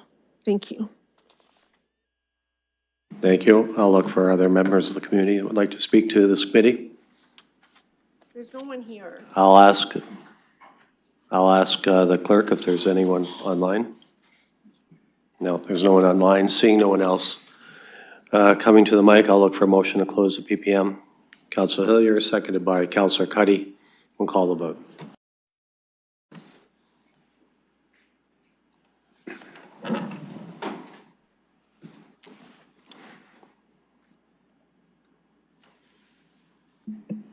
Closing the vote, the motion carries 5-0. Thank you, and I'll put this item on the floor for committee. Looking for a motion. Councillor Cuddy. I'll move staff recommendation. I'll look for a seconder. Councillor Hillier, we have a motion moved and seconded. I'll open the floor for comments or questions from committee members and visiting councillors. Councillor Hopkins. Thank you, Mr. Chair, for recognizing me again. Maybe as a follow-up to the chair of CAC planning and his comments around the commemorative interpretation that's in the recommendation and the sort of just following up on those comments, I'd like to ask through you to staff on how enforceable would these recommendations be if this motion is supported? And a little bit more on what you would have to go through to make sure that it does happen. We've heard from the community that this brewery is important. And would hate to sort of see that lost. I know we can put up a plaque, and many times in our recommendations, we say put up a plaque, but I'm glad to see there's a lot more than a plaque going forward, but how enforceable would the recommendation be? Thank you. I'll go staff. Thank you. Through the chair, there is a holding provision on this property that was applied as part of a previous council decision through the official plan amendment and zoning amendment. And through that, we would need to be satisfied that before that holding provision is removed, that these commemoration are implemented. And the mechanism to do that is through the development agreement through the site plan. Councillor. And maybe as a follow-up, again, that's an administrative holding provision as well, so it wouldn't come back to us. Go staff. Through the chair, yes, that's correct. Counselor. Thank you. Counselor Ferrer. Thank you, Chair. I got some questions for this one. So I guess I'll just kind of get right into it. So I see there's two parallel paths here that the proponent is taking. We got one for the Ontario Land Tribunal for the appeal. And then we have another, I guess, removal of the to secure the demolition. And I just wanted to kind of ask, for the two kind of directions that we see, I just wanted to ask staff if you can explain, or if you have any idea, or maybe the proponent might be able to, or the representative might be able to explain this, but the rationale and the legal mechanics behind York's current OLT appeal and the demolition request, and specifically, how do these processes interact with each other, and what risks or obligations does council assume if we were to approve the demolition while the designation appeal remains in play? I'll go staff. Thank you, and through you, Mr. Chair. So there were two appeals. The first appeal was of the zoning bylaw amendment approval. That appeal was dismissed by the tribunal without holding a full hearing. So the tribunal made a determination that there were no valid land use planning grounds worthy of adjudication going forward. So the zoning is in force, and it's also a bonus zone. So the zoning bylaw actually attaches renderings showing the massing scale, height, setbacks, all of the building components. So that is all in force. And then at the same time, the designation was approved by council and appealed by the applicant. That's the appeal that is still open.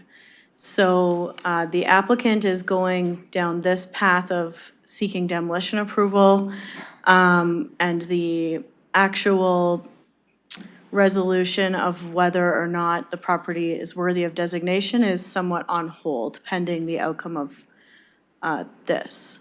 So one interpretation might be that by offering to commemorate and recognize all of the attributes, the applicant is in essence confirming that there is something worthy of designation, but we'd have to see what they choose to do pending the outcome of this process. Counselor. Thank you. So I see that the recommendation hinges on the formal withdrawal of the OLT. If we were to... Counselor, can I just ask you to just raise your voice a bit? We're having a little trouble on this side of the room there. Sure. Thank you very much. Hard of hearing, so sometimes it's hard to Appreciate it. regulate my voice. I guess my question is really like what exact procedural process is required to confirm the appeal has been fully withdrawn on the aspect that you've spoken to before any demolition permit is issued? Like how would we be able to, I guess, enforce that and make sure? Go to staff.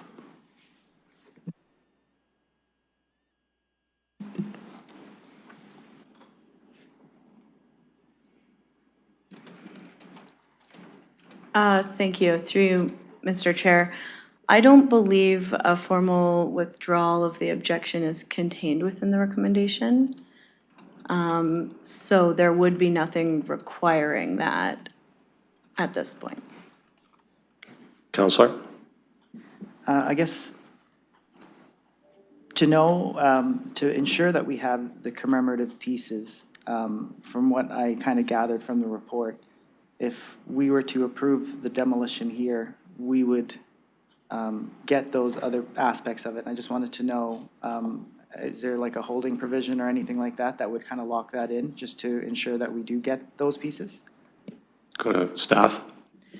Thank you. Through the chair, yes, that's correct. The holding provisions would need to be satisfied. These are the commemoration, the salvage, as well as the commemoration features and interpretation. And these elements, as mentioned before, would be also captured through the development agreement process, through the site plan review. And the removal of holding provision cannot be removed until we are satisfied that the applicant has entered into those requirements. Thank you. Sorry. Counselor. Thank you. Okay, thanks for the answer on that. So if we're being asked to accept the demolition on the grounds that the conservation was impossible, which I did see that part in the report, I just wanted to know if there's any discussion around alternative conservation options. Were we able to maybe preserve a facade, move a facade, put it in a new place? Was there any conversations between staff and the applicant to see if anything more than the commemorative pieces would be feasible? Go to staff. Through the chair, it's my understanding, I wasn't part of any of these conversations, but there may have been without prejudice conversations between the applicant and the city. That may be more of a question for the applicant. Go to Councillor. Thanks, Chair. Can I go to the applicant for that question? Sure, yep, they're online. Thank you for your question. And through the chair, as I understand it, there were condition reports that were undertaken to determine whether or not a range of options were available. This included retaining parts of walls, retaining parts of the buildings, and a number of combination of those options. And as I understand it, there were conditions with masonry that essentially made those options not feasible, and were essentially, there were concerns from the professionals regarding the conditions of masonry in particular. So those options were definitely considered, and going forward, we believe that the mitigation and salvage and commemoration before you is an appropriate form of mitigation for the proposal. Thank you. Councillor. Thanks for that. So just to confirm, there were technical issues with the feasibility, and it's not based on cost, for example. It would be a technical nature of the reason why we weren't able, or it wasn't able to kind of relocate, for example, the facade or preserve the facade on the existing building? Through the chair, yes, there were technical issues regarding retaining the building in part and in full, in addition to concerns regarding feasibility. So both of those aspects were considered. Councillor. Thanks for that. Okay, so for the, I guess, on the commemoration piece, like as the report recommends, consent to demolish with conditions, or along those lines, many of which are tied to the future development approvals. And, you know, looking into kind of that with, and vis-a-vis with the salvage aspect. And I saw that there were some areas to be salvaged as well. And I did see that some of the elements outline potential salvaging, but it doesn't necessarily have anything that happens after the salvaging. And I just wanted to know what happens, like, for example, to the stained glass and other salvage elements after they are removed. Could they be discarded? Like, we are supposed to see that these have been removed intact, but I don't see anything that says what to do with it after the fact. So I just wanted to know how do we ensure that these are not discarded or stowed away somewhere that's not in the public domain? Go to staff. Through the chair, as outlined in the recommendation, it's only specified elements that are to be retained and preserved in a safe place until they are reintegrated in terms of the development. Any other elements that you've identified, I believe they are the property of the owner, so they could be sold, they could go to a museum, they could be other commemoration elsewhere. But only the items that were identified in the HIA that was reviewed as part of the official plan amendment, zoning amendment, and also through this demolition request have been identified. Go on, Councillor. Thank you. So I do worry about what's going to happen to those items that we are requiring to be salvaged. I do like the idea of maybe going to the museum. I would make, I guess, an open request for the proponent to submit that to somewhere that it can be within the public domain if we were to approve a demolition. I guess, okay, so I'll switch gears here. I do see that there's a provincial policy statement that directs municipalities to conserve significant built heritage resources, and it's not simply to commemorate them. And given that the staff recommendation is for the full demolition, I would like to know how do we ensure that this approach can be reconciled with that provincial policy statement, the conservation mandate? How do we navigate that? I'll go to staff. Through the chair, are you asking specific to this application, or are you talking about other applications? Counselor. It would be this specific application. Go staff. Thank you. Through the chair, as the heritage consultant had identified, they looked at conservation through other means in part and in full. And from that assessment, they weren't able to do that. However, through the HIA that was provided through this process, identified certain elements and features to be in terms of commemoration, salvage, commemoration, and interpretation. Counselor. Thank you. So yeah, like that's, I don't know, does this go only to the staff or maybe to the proponent? I do want to see if the proponent maybe has, or the consultant maybe has an answer to that, because it does say in that provincial policy statement that the significant built heritage resources shall be conserved. So with the shall, and I do understand there might be some technical issues on the feasibility of conserving a facade, but I do know when it comes to engineering, anything can be done if I guess the will and the cost is there. So would it be fair to go to the proponent or the representative of the proponent to ask that question? Sure, yep. I'll look to the applicant. Through the chair, and thank you for your question. And I understand the nature of your question, which is how do we achieve the conservation of cultural heritage and meet those objectives of planning legislation. And I think that there is also recognition, including in the London plan, for these situations where buildings are demolished. And the London plan provides direction that buildings which are demolished or proposed for demolition can be mitigated through conservation of certain elements and through salvage and through commemoration. So we feel that the policies of the London plan have been satisfied, and we have approval in principle for a commemoration concept with heritage staff. We're working through some of the finer details of these commemoration plans with staff, and we're happy to see those through implementation. But I do understand your question, and there are situations where there are many things to consider, including heritage value, but also condition and integrity of resources.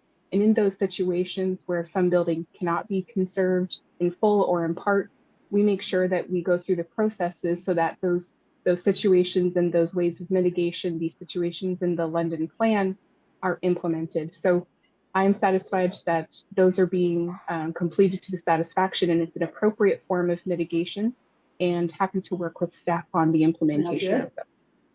Go to Counselor. Thank you. All right. Like I see, I guess it was just spoke to, or as I spoke to it for the other item for Canada Life, this decision has implications on beyond a single site as well.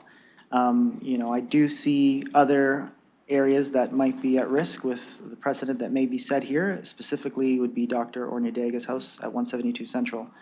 I just want to ensure, and my general question, I guess, and it's trying to focus here on this item, but just thinking about that in mind as well, would be what safeguards would be in place to ensure that an approach like this doesn't become the default for future demolition requests on any heritage designated properties, especially considering that one, because I know there's something in the works for that. Go to staff. Through the chair, it's a good question, and each application is reviewed on a case-by-case basis. It would have to satisfy the provincial policy statement, the London plan policies in terms of conservation. That's always the first point of what we want to achieve. That's the long-term goal. And from there, as mentioned in this situation, then we would look at other opportunities, if it's retention in full, partial, if it's moved, and of course there's cost implications with some of those elements. And having said that, then the commemoration, salvage, commemoration, interpretation is a last resort. I'll go to Counselor. Thank you for that.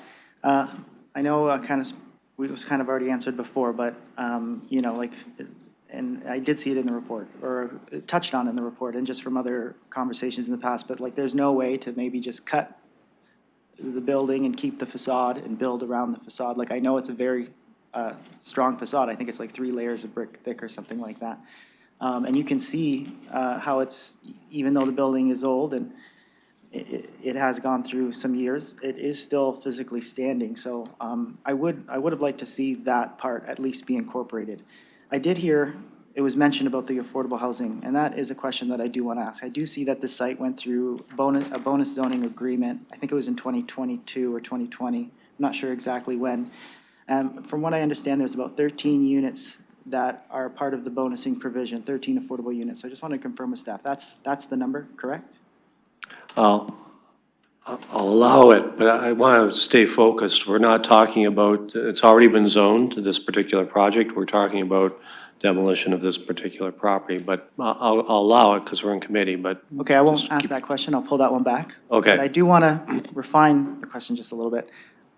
Can we hear from the proponent that those affordable housing units will be maintained? We will not lose those in this development? Is that a fair question to ask? Again, this is not pertinent to this particular item. That would have been pertinent on the zoning aspect when this was rezoned. So I'm not going to allow that question. That's fair. I would hope that they stay. I don't want to see an amendment for that.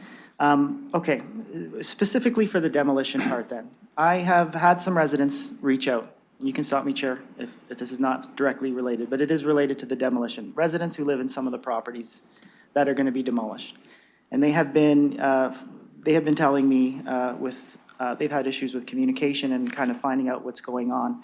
And they have told me that they haven't received any formal notice to vacate, and the proponent has told them that they'll get 120 days notice when it does come, and they haven't been able to be guaranteed housing. And this is, like, I'm speaking specifically about a family of 5, a husband, wife, 2 kids, and a grandmother who's living there, and they're pretty worried about losing their affordable housing that they have right now.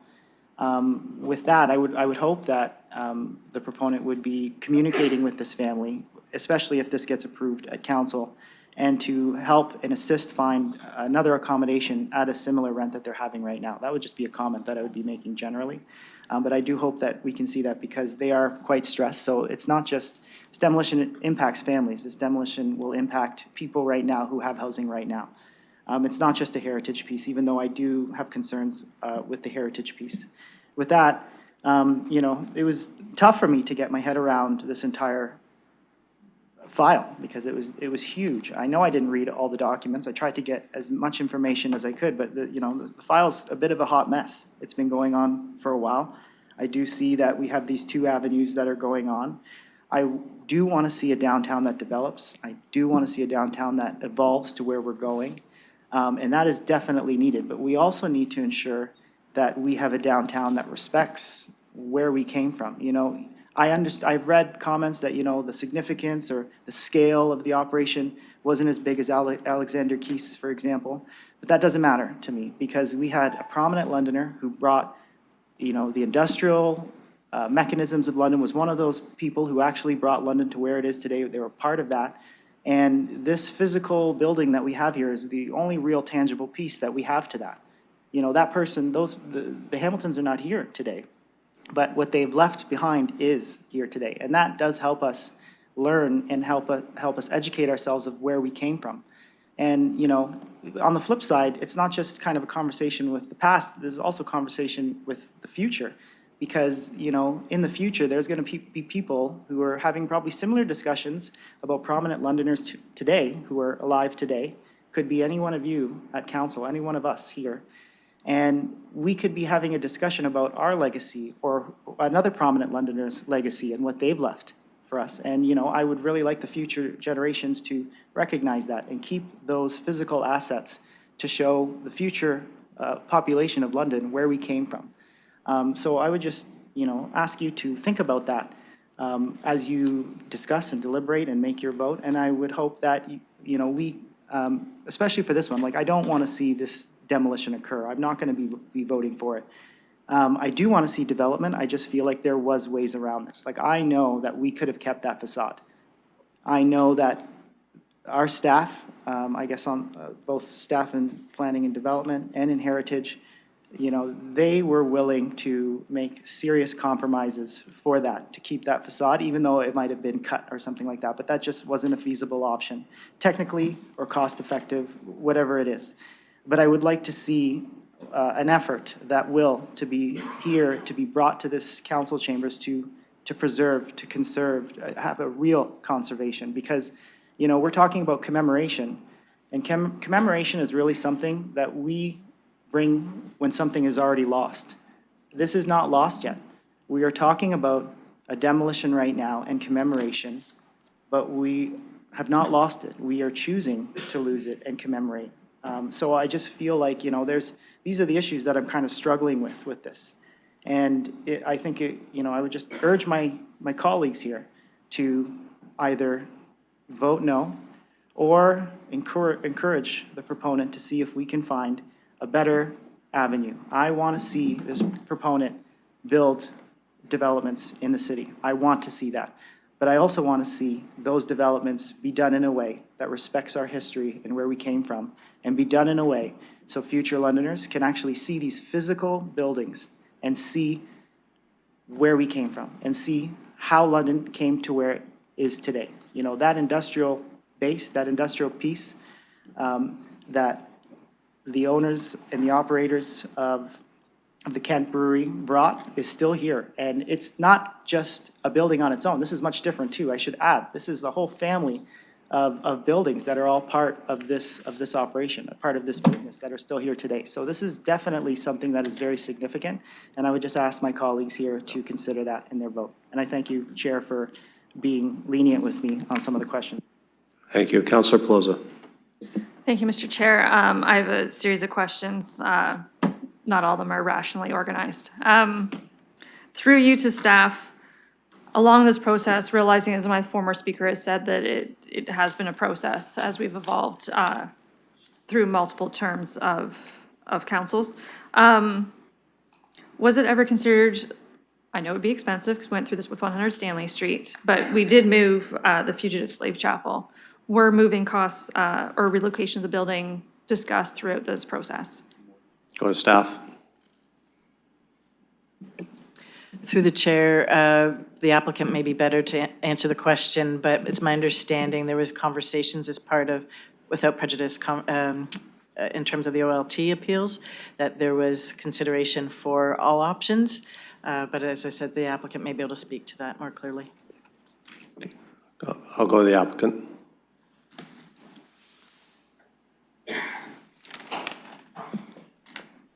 Thank you for your question. And through the chair, I think the question is whether or not relocation of all or part of the existing building or buildings was considered as an option for the proposal.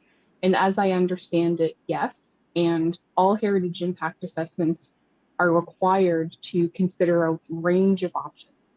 And we also consider relocation on-site and relocation off-site. And my understanding is, again, due to factors including condition, as well as feasibility and the heritage integrity of the building, those options were not possible. Thank you. Councillor. Thank you. Having not seen that aspect of the report, hard to speak to it in regards to the condition of the building to move it, realizing it's a different built structure than the Fugitive Slave Chapel, but anything could be taken apart, numbered, and put back together. Through you to staff, realizing that the Kent Brewery has a building timeframe around 1859 and Eldon House is around 1834. Are there any discussions already happening or looking to incur to see if there could be some salvage opportunities that maybe Eldon House could benefit from some of the materials? Go to staff. Through the chair, that would be a question for the applicant. As mentioned, there are the commemorative items that have been identified that are in the recommendation clauses for recommendation. Anything over and above that, that would be the purview of the property owner. As I mentioned before, they could sell, they could share, they could commemorate in other ways across the city. Can I go to the applicant, please? Thank you for your question. Through the chair, I believe the question is whether or not there are any additional building materials, which are in addition or beside those ones which are specifically being carefully selected and set aside for commemoration on site, and whether or not those could be utilized in another fashion as opposed to being just deposited as landfill. And I'm absolutely happy to bring that back to our client and to explore other potential options for any items that may be of potential reuse, and happy to have that further discussion. So thank you for your question. Councillor Pelosi. Thank you. I am obviously museum background myself, just looking at how things have been salvaged, repurposed, and modernized. I'll highlight Wilmot Township has their administration building backed onto a National Historic Site. They preserved the home, built around it, and did a connection into it to bring it into the site to still utilize it in order to maintain what is now a National Historic Site. As this has been a longer conversation over the years, and even this evening, I'd say this afternoon, I guess we're close to this evening, just clarification once again. I know staff answered it, and I believe they said that the Ontario appeal is on pause, waiting to see what we do today. I think that was a Councillor Ferrer question. Just looking to have it restated, please. Okay, I'll go to staff to clear on the question. Thank you. Through you. So it's an active OLT file. Every couple of months, the tribunal asks for an update on the proceeding and where the parties are at. And the applicant then chose to apply for the demolition permit. So our next update will be later in June to the tribunal. Councillor. Thank you. So just if council should deny this application, demo request that's before us, there's still the OLT in play, on pause in the background. Go to staff. That's correct. Through you, Mr. Chair, that's correct. And also potentially an appeal of the refusal to grant demolition approval. Councillor. Look for other, I think Councillor Trosso, you had your hand up. You're on mute, Councillor. I'm trying to choose my words very carefully today, but I'm going to say some of them here, and I'm going to say some of them for the next item. I think that the points that Councillor Ferrara made were really good, and I'm not going to repeat all of them. But we can't really commemorate something if it's still there and we're part of its destruction. And I think we need to do more to think about how we can reach a better middle ground here, where there are at least some elements of the building intact, not just carried off and maybe taken care of properly, or maybe put in a museum, or maybe not. So I just want to flag that as things stand right now, I am very troubled about this application. Once again, we're losing a significant heritage site. We only have so much heritage. There's an opportunity cost every time we demolish a heritage site, because we lose it forever. We can't bring it back. Yes, you can put up a plaque, but we can't bring it back. And I would need to hear a lot more movement on this file before I'd be able to support this. I thought that Ana Maria Velasquez made a good point during her talk, and I'd like to just underline that and re-ask the question. Where is our heritage staff on this? I'll go to staff.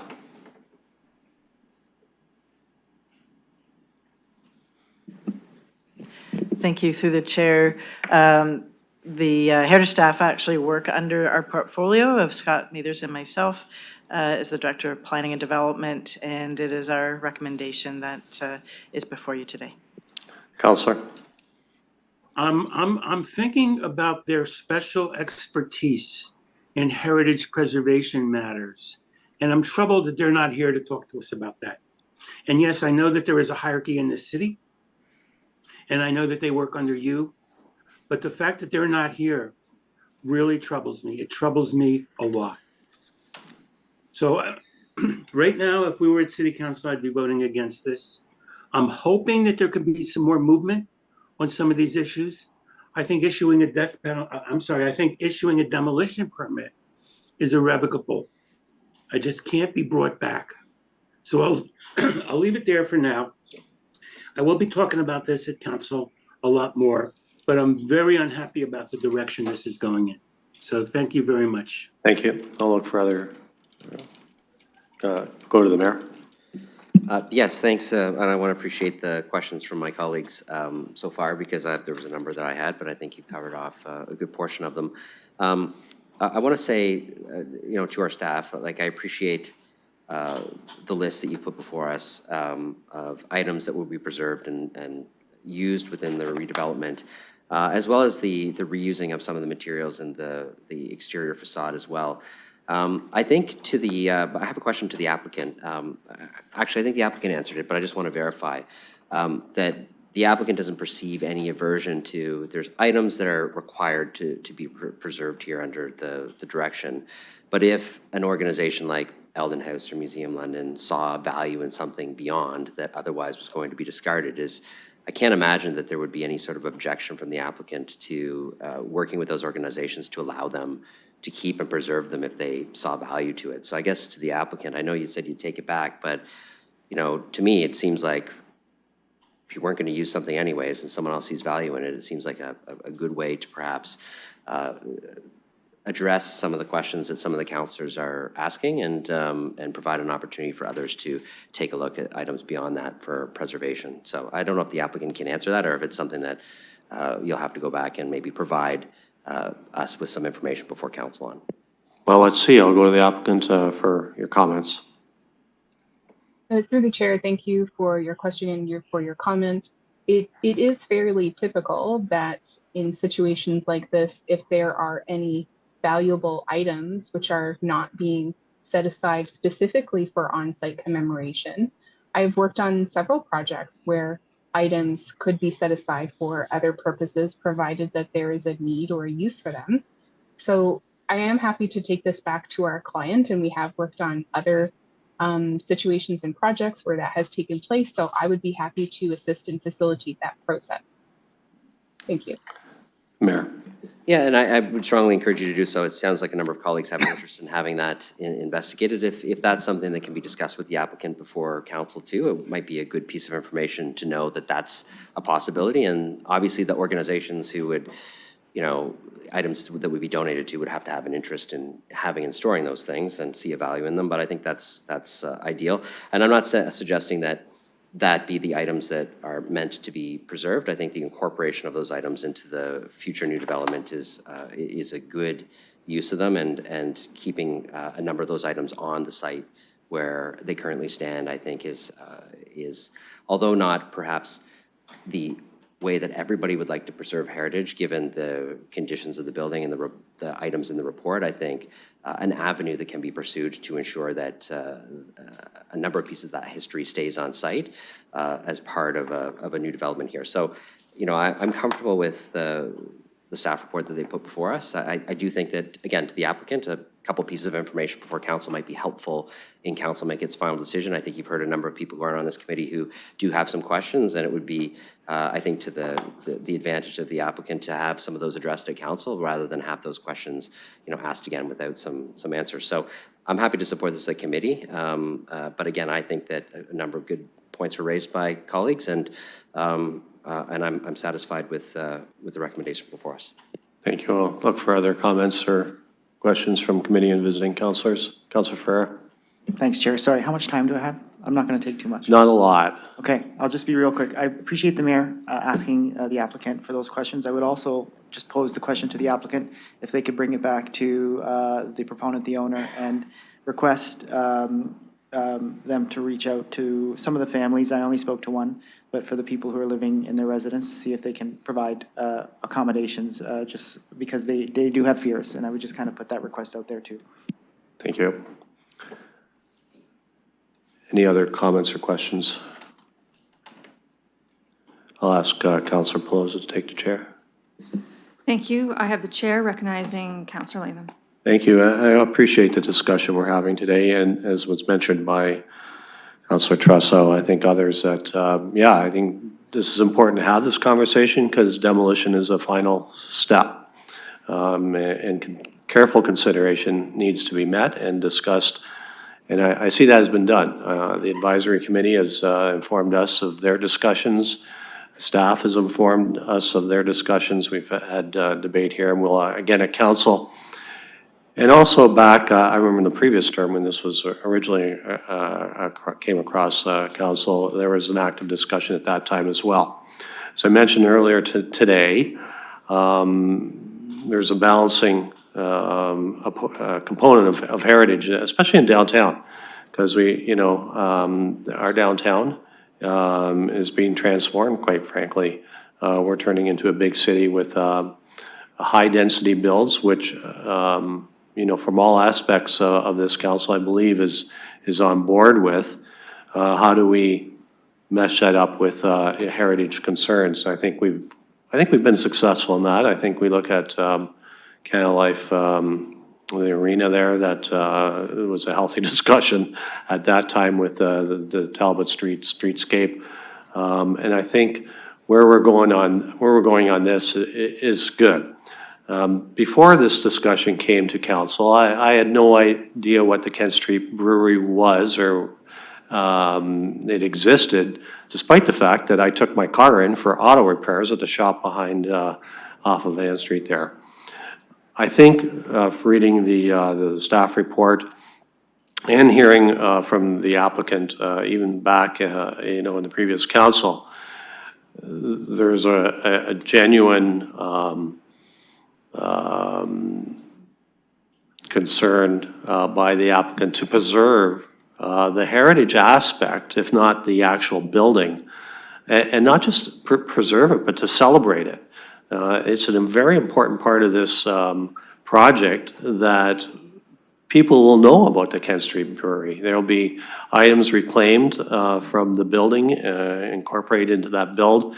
In fact, beer will be brewed there for the first time, I think, since 2017, over 100 years. So what better way to celebrate the heritage aspect of this particular location? Unfortunately, the buildings are not in the greatest shape, and to just have them sit there and deteriorate further is I don't think is an option. So I look forward to seeing what's been discussed by the applicants and how they're going to celebrate this particular aspect of heritage. I think it will be an addition to our downtown, add to tourism for sure.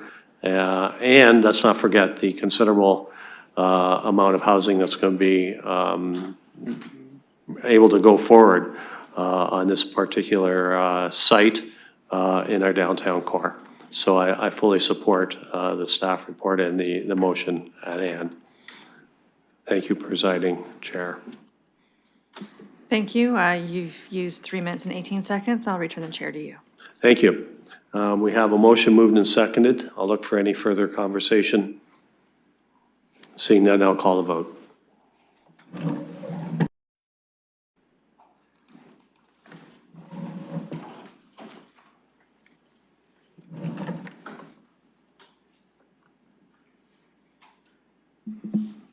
Closing the vote, the motion carries 4-1.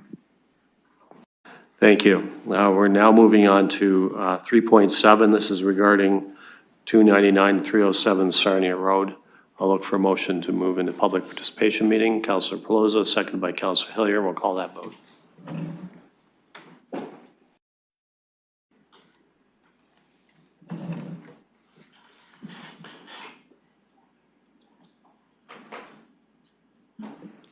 Closing the vote, the motion carries 5-0. Any technical questions for staff from committee at this time? Seeing none, I'll look to the applicant. Please, ma'am, give us your name, and you have 5 minutes.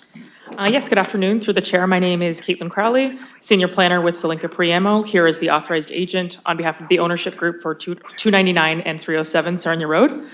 I would first like to thank city staff for their work on this file. as well as Sandy Levin from the Neighborhood Association and Councillor Sam Trosso for their continued communication with us as we move through this application process.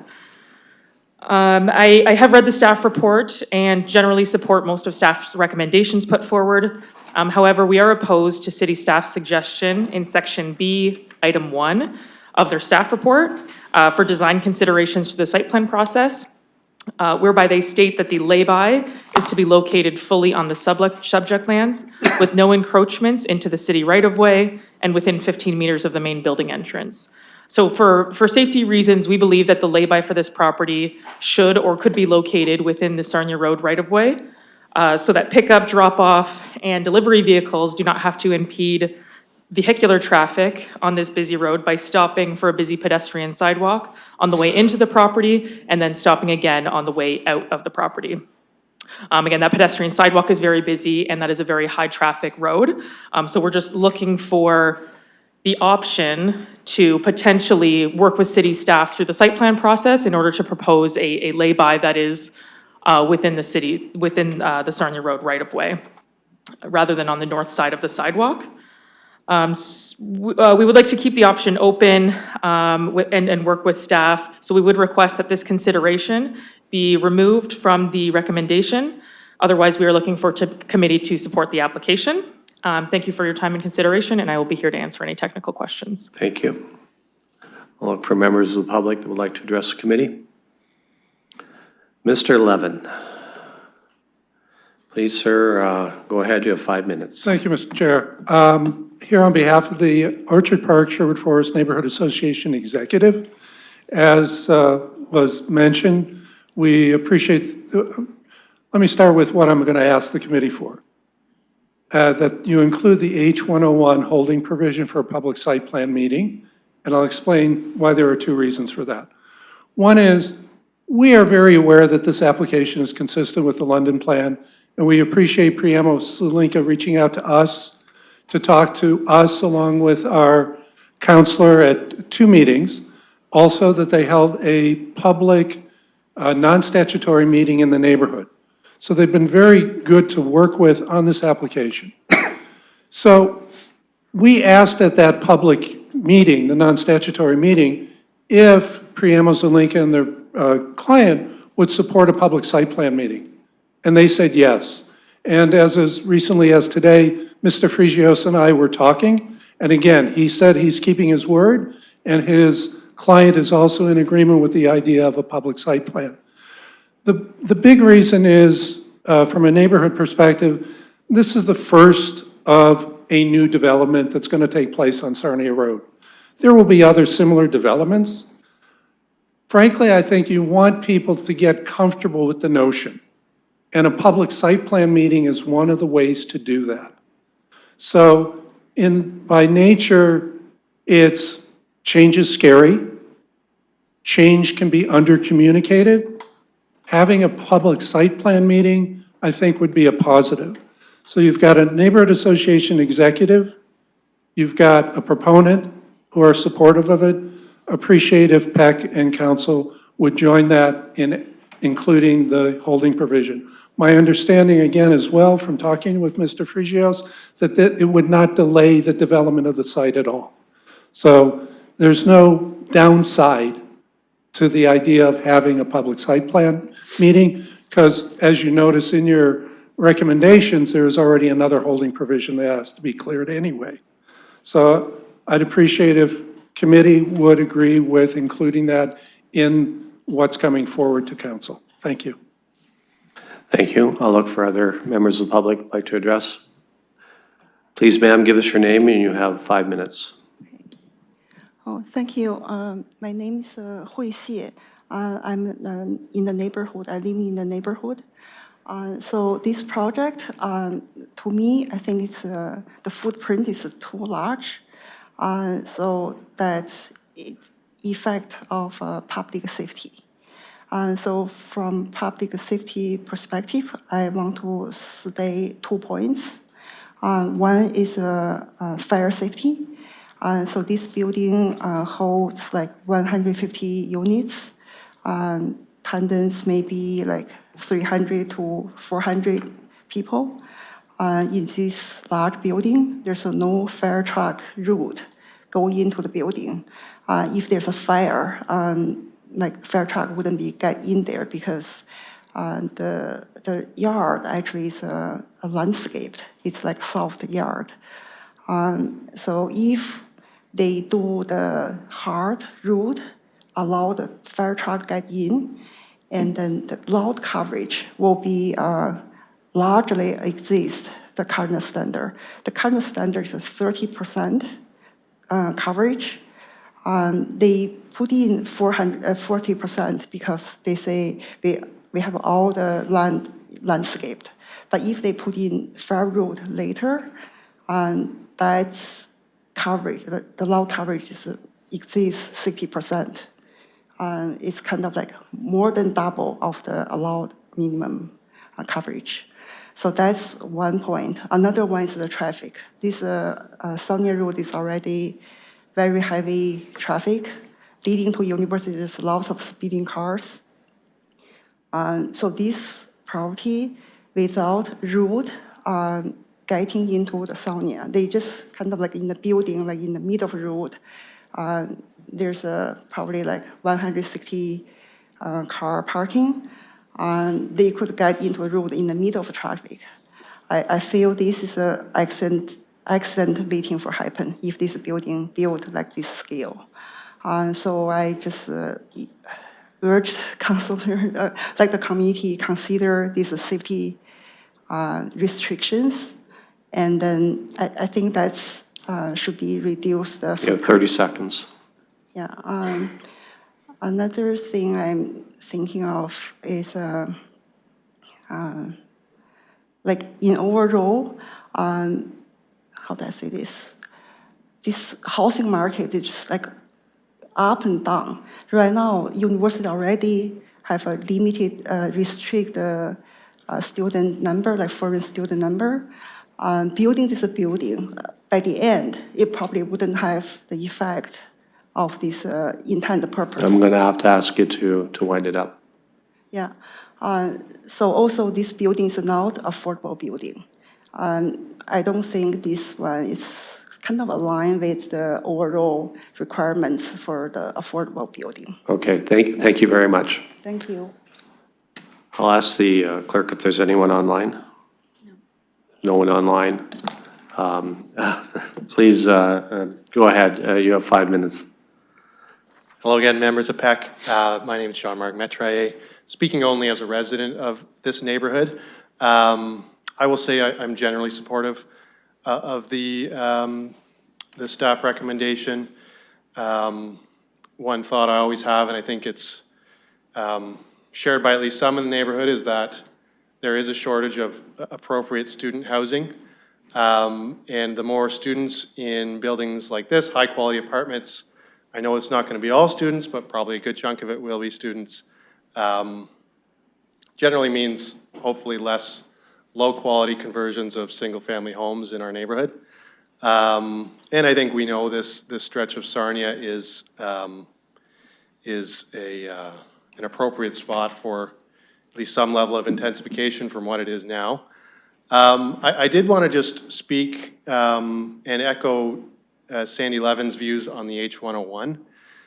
I think there's a bit of a practical consideration you could have here, where here we've got a neighborhood association that I think has been pretty realistic, pretty practical, has been in pretty constant communication with the developer, hasn't come with an unreasonable ask. And so I'd encourage this committee, when you're thinking about incentives for how neighborhoods participate, when a neighborhood comes to you with what I think is a pretty reasonable ask versus an unreasonable one, I think it should be considered. I know staff didn't love the idea of the public site plan process, noting that it involves technical reports, things like that. But I do think the public has an interest, especially the neighbors immediately nearby, in things like preservation of trees, location of landscaping, the grading of the site. There's a big hill there. Maybe even the question of where the lay-by goes.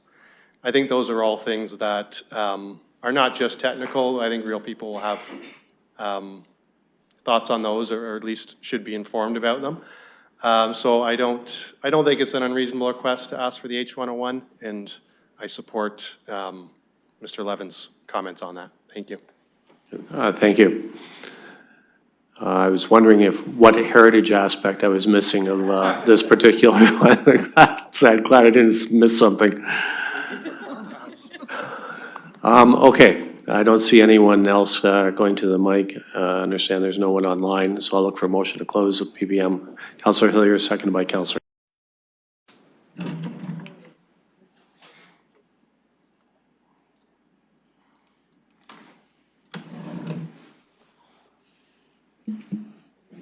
Closing the vote, the motion carries 4-0.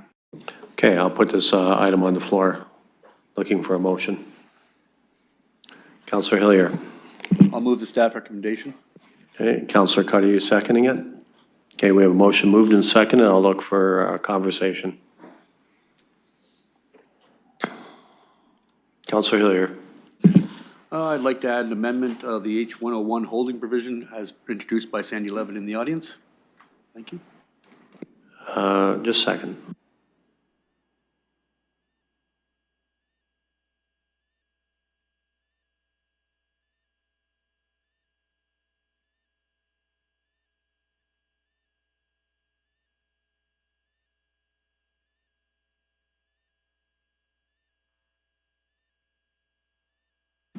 I'm just seeing if we have to make an amendment here, if you can just make it part of your original motion.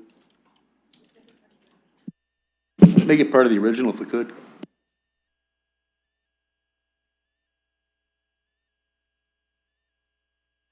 I'll second.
All right, so we're going to include in the original motion. We'll need a new bylaw when it comes to council, but that'll be that. So that is part of your original motion. You're the mover, seconder. Are you cool with that? Okay, great.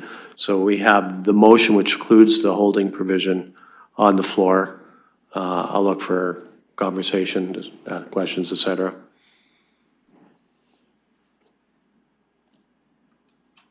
Okay, seeing none, I'll just quickly comment.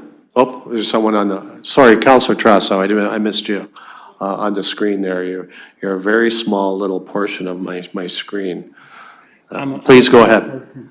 Yes, thank you very much. I'm just going to be very brief. I really appreciate the flexibility that the applicant has shown here.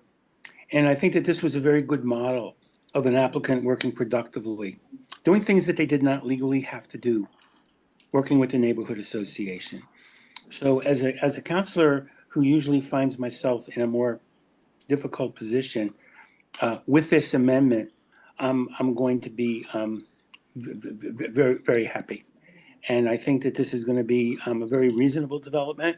I know that anything we put there is going to be a change, but we're going to be seeing a lot of change coming down Sarnia Road.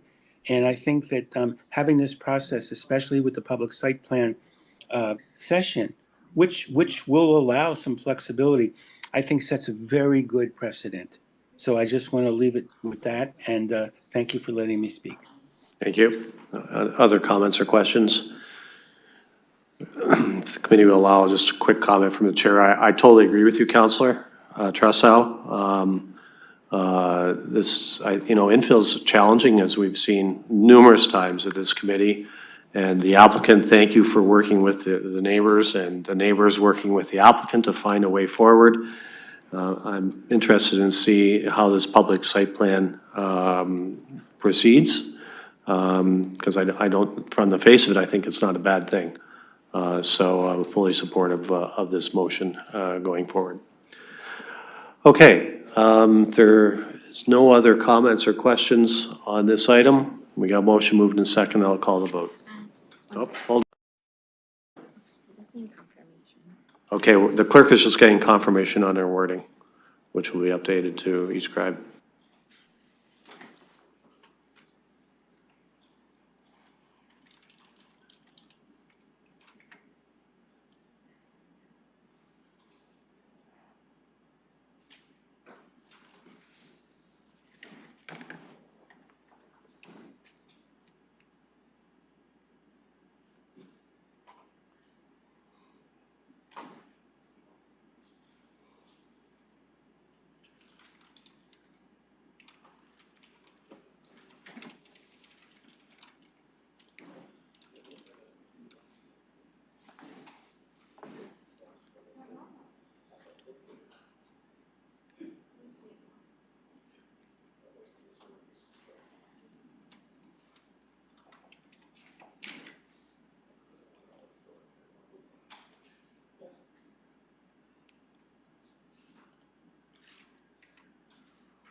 Okay, that's uploaded to e-scribe? Yeah, I can open the vote when you're ready. Okay, so I'm going to open the vote. The wording has been adjusted. So go ahead.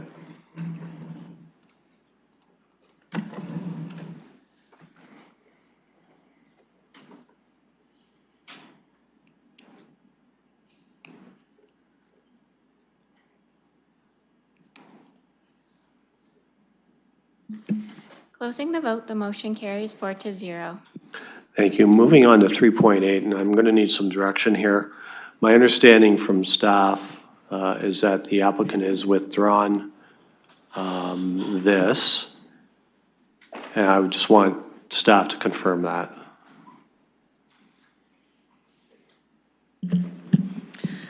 Through the chair, that is correct. The application has been formally, excuse me, withdrawn. However, because there was insufficient time to give notice of cancellation, the public participation meeting is still required to be held.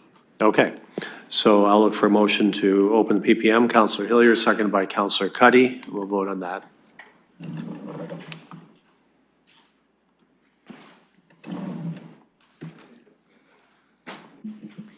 Closing the vote, the motion carries 4-0.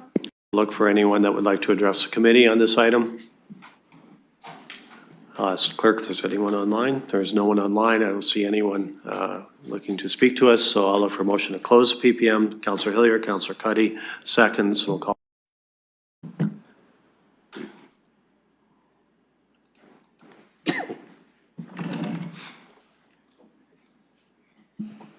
Closing the vote, the motion carries 4-0. Okay, my next question is, and maybe to the clerk, do you need some sort of direction from committee on this? Yeah, we have an alternate motion in e-scribe. Okay, so we have an alternate motion available to us on e-scribe. I'll look for committee to look at that over, and hopefully someone will move that.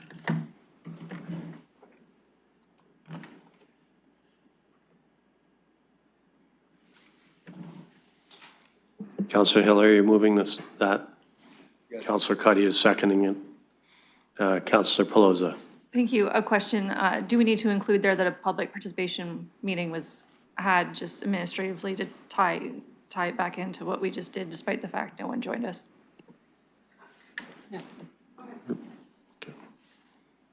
Yeah, any further conversation? We're good? Okay, I'll open the vote on that.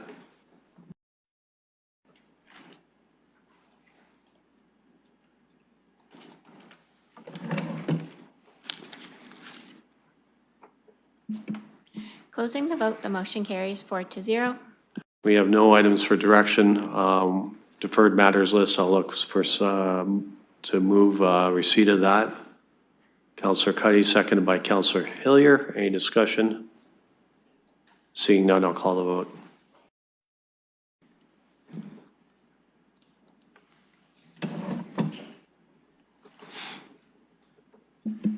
Closing the vote, the motion carries 4-0.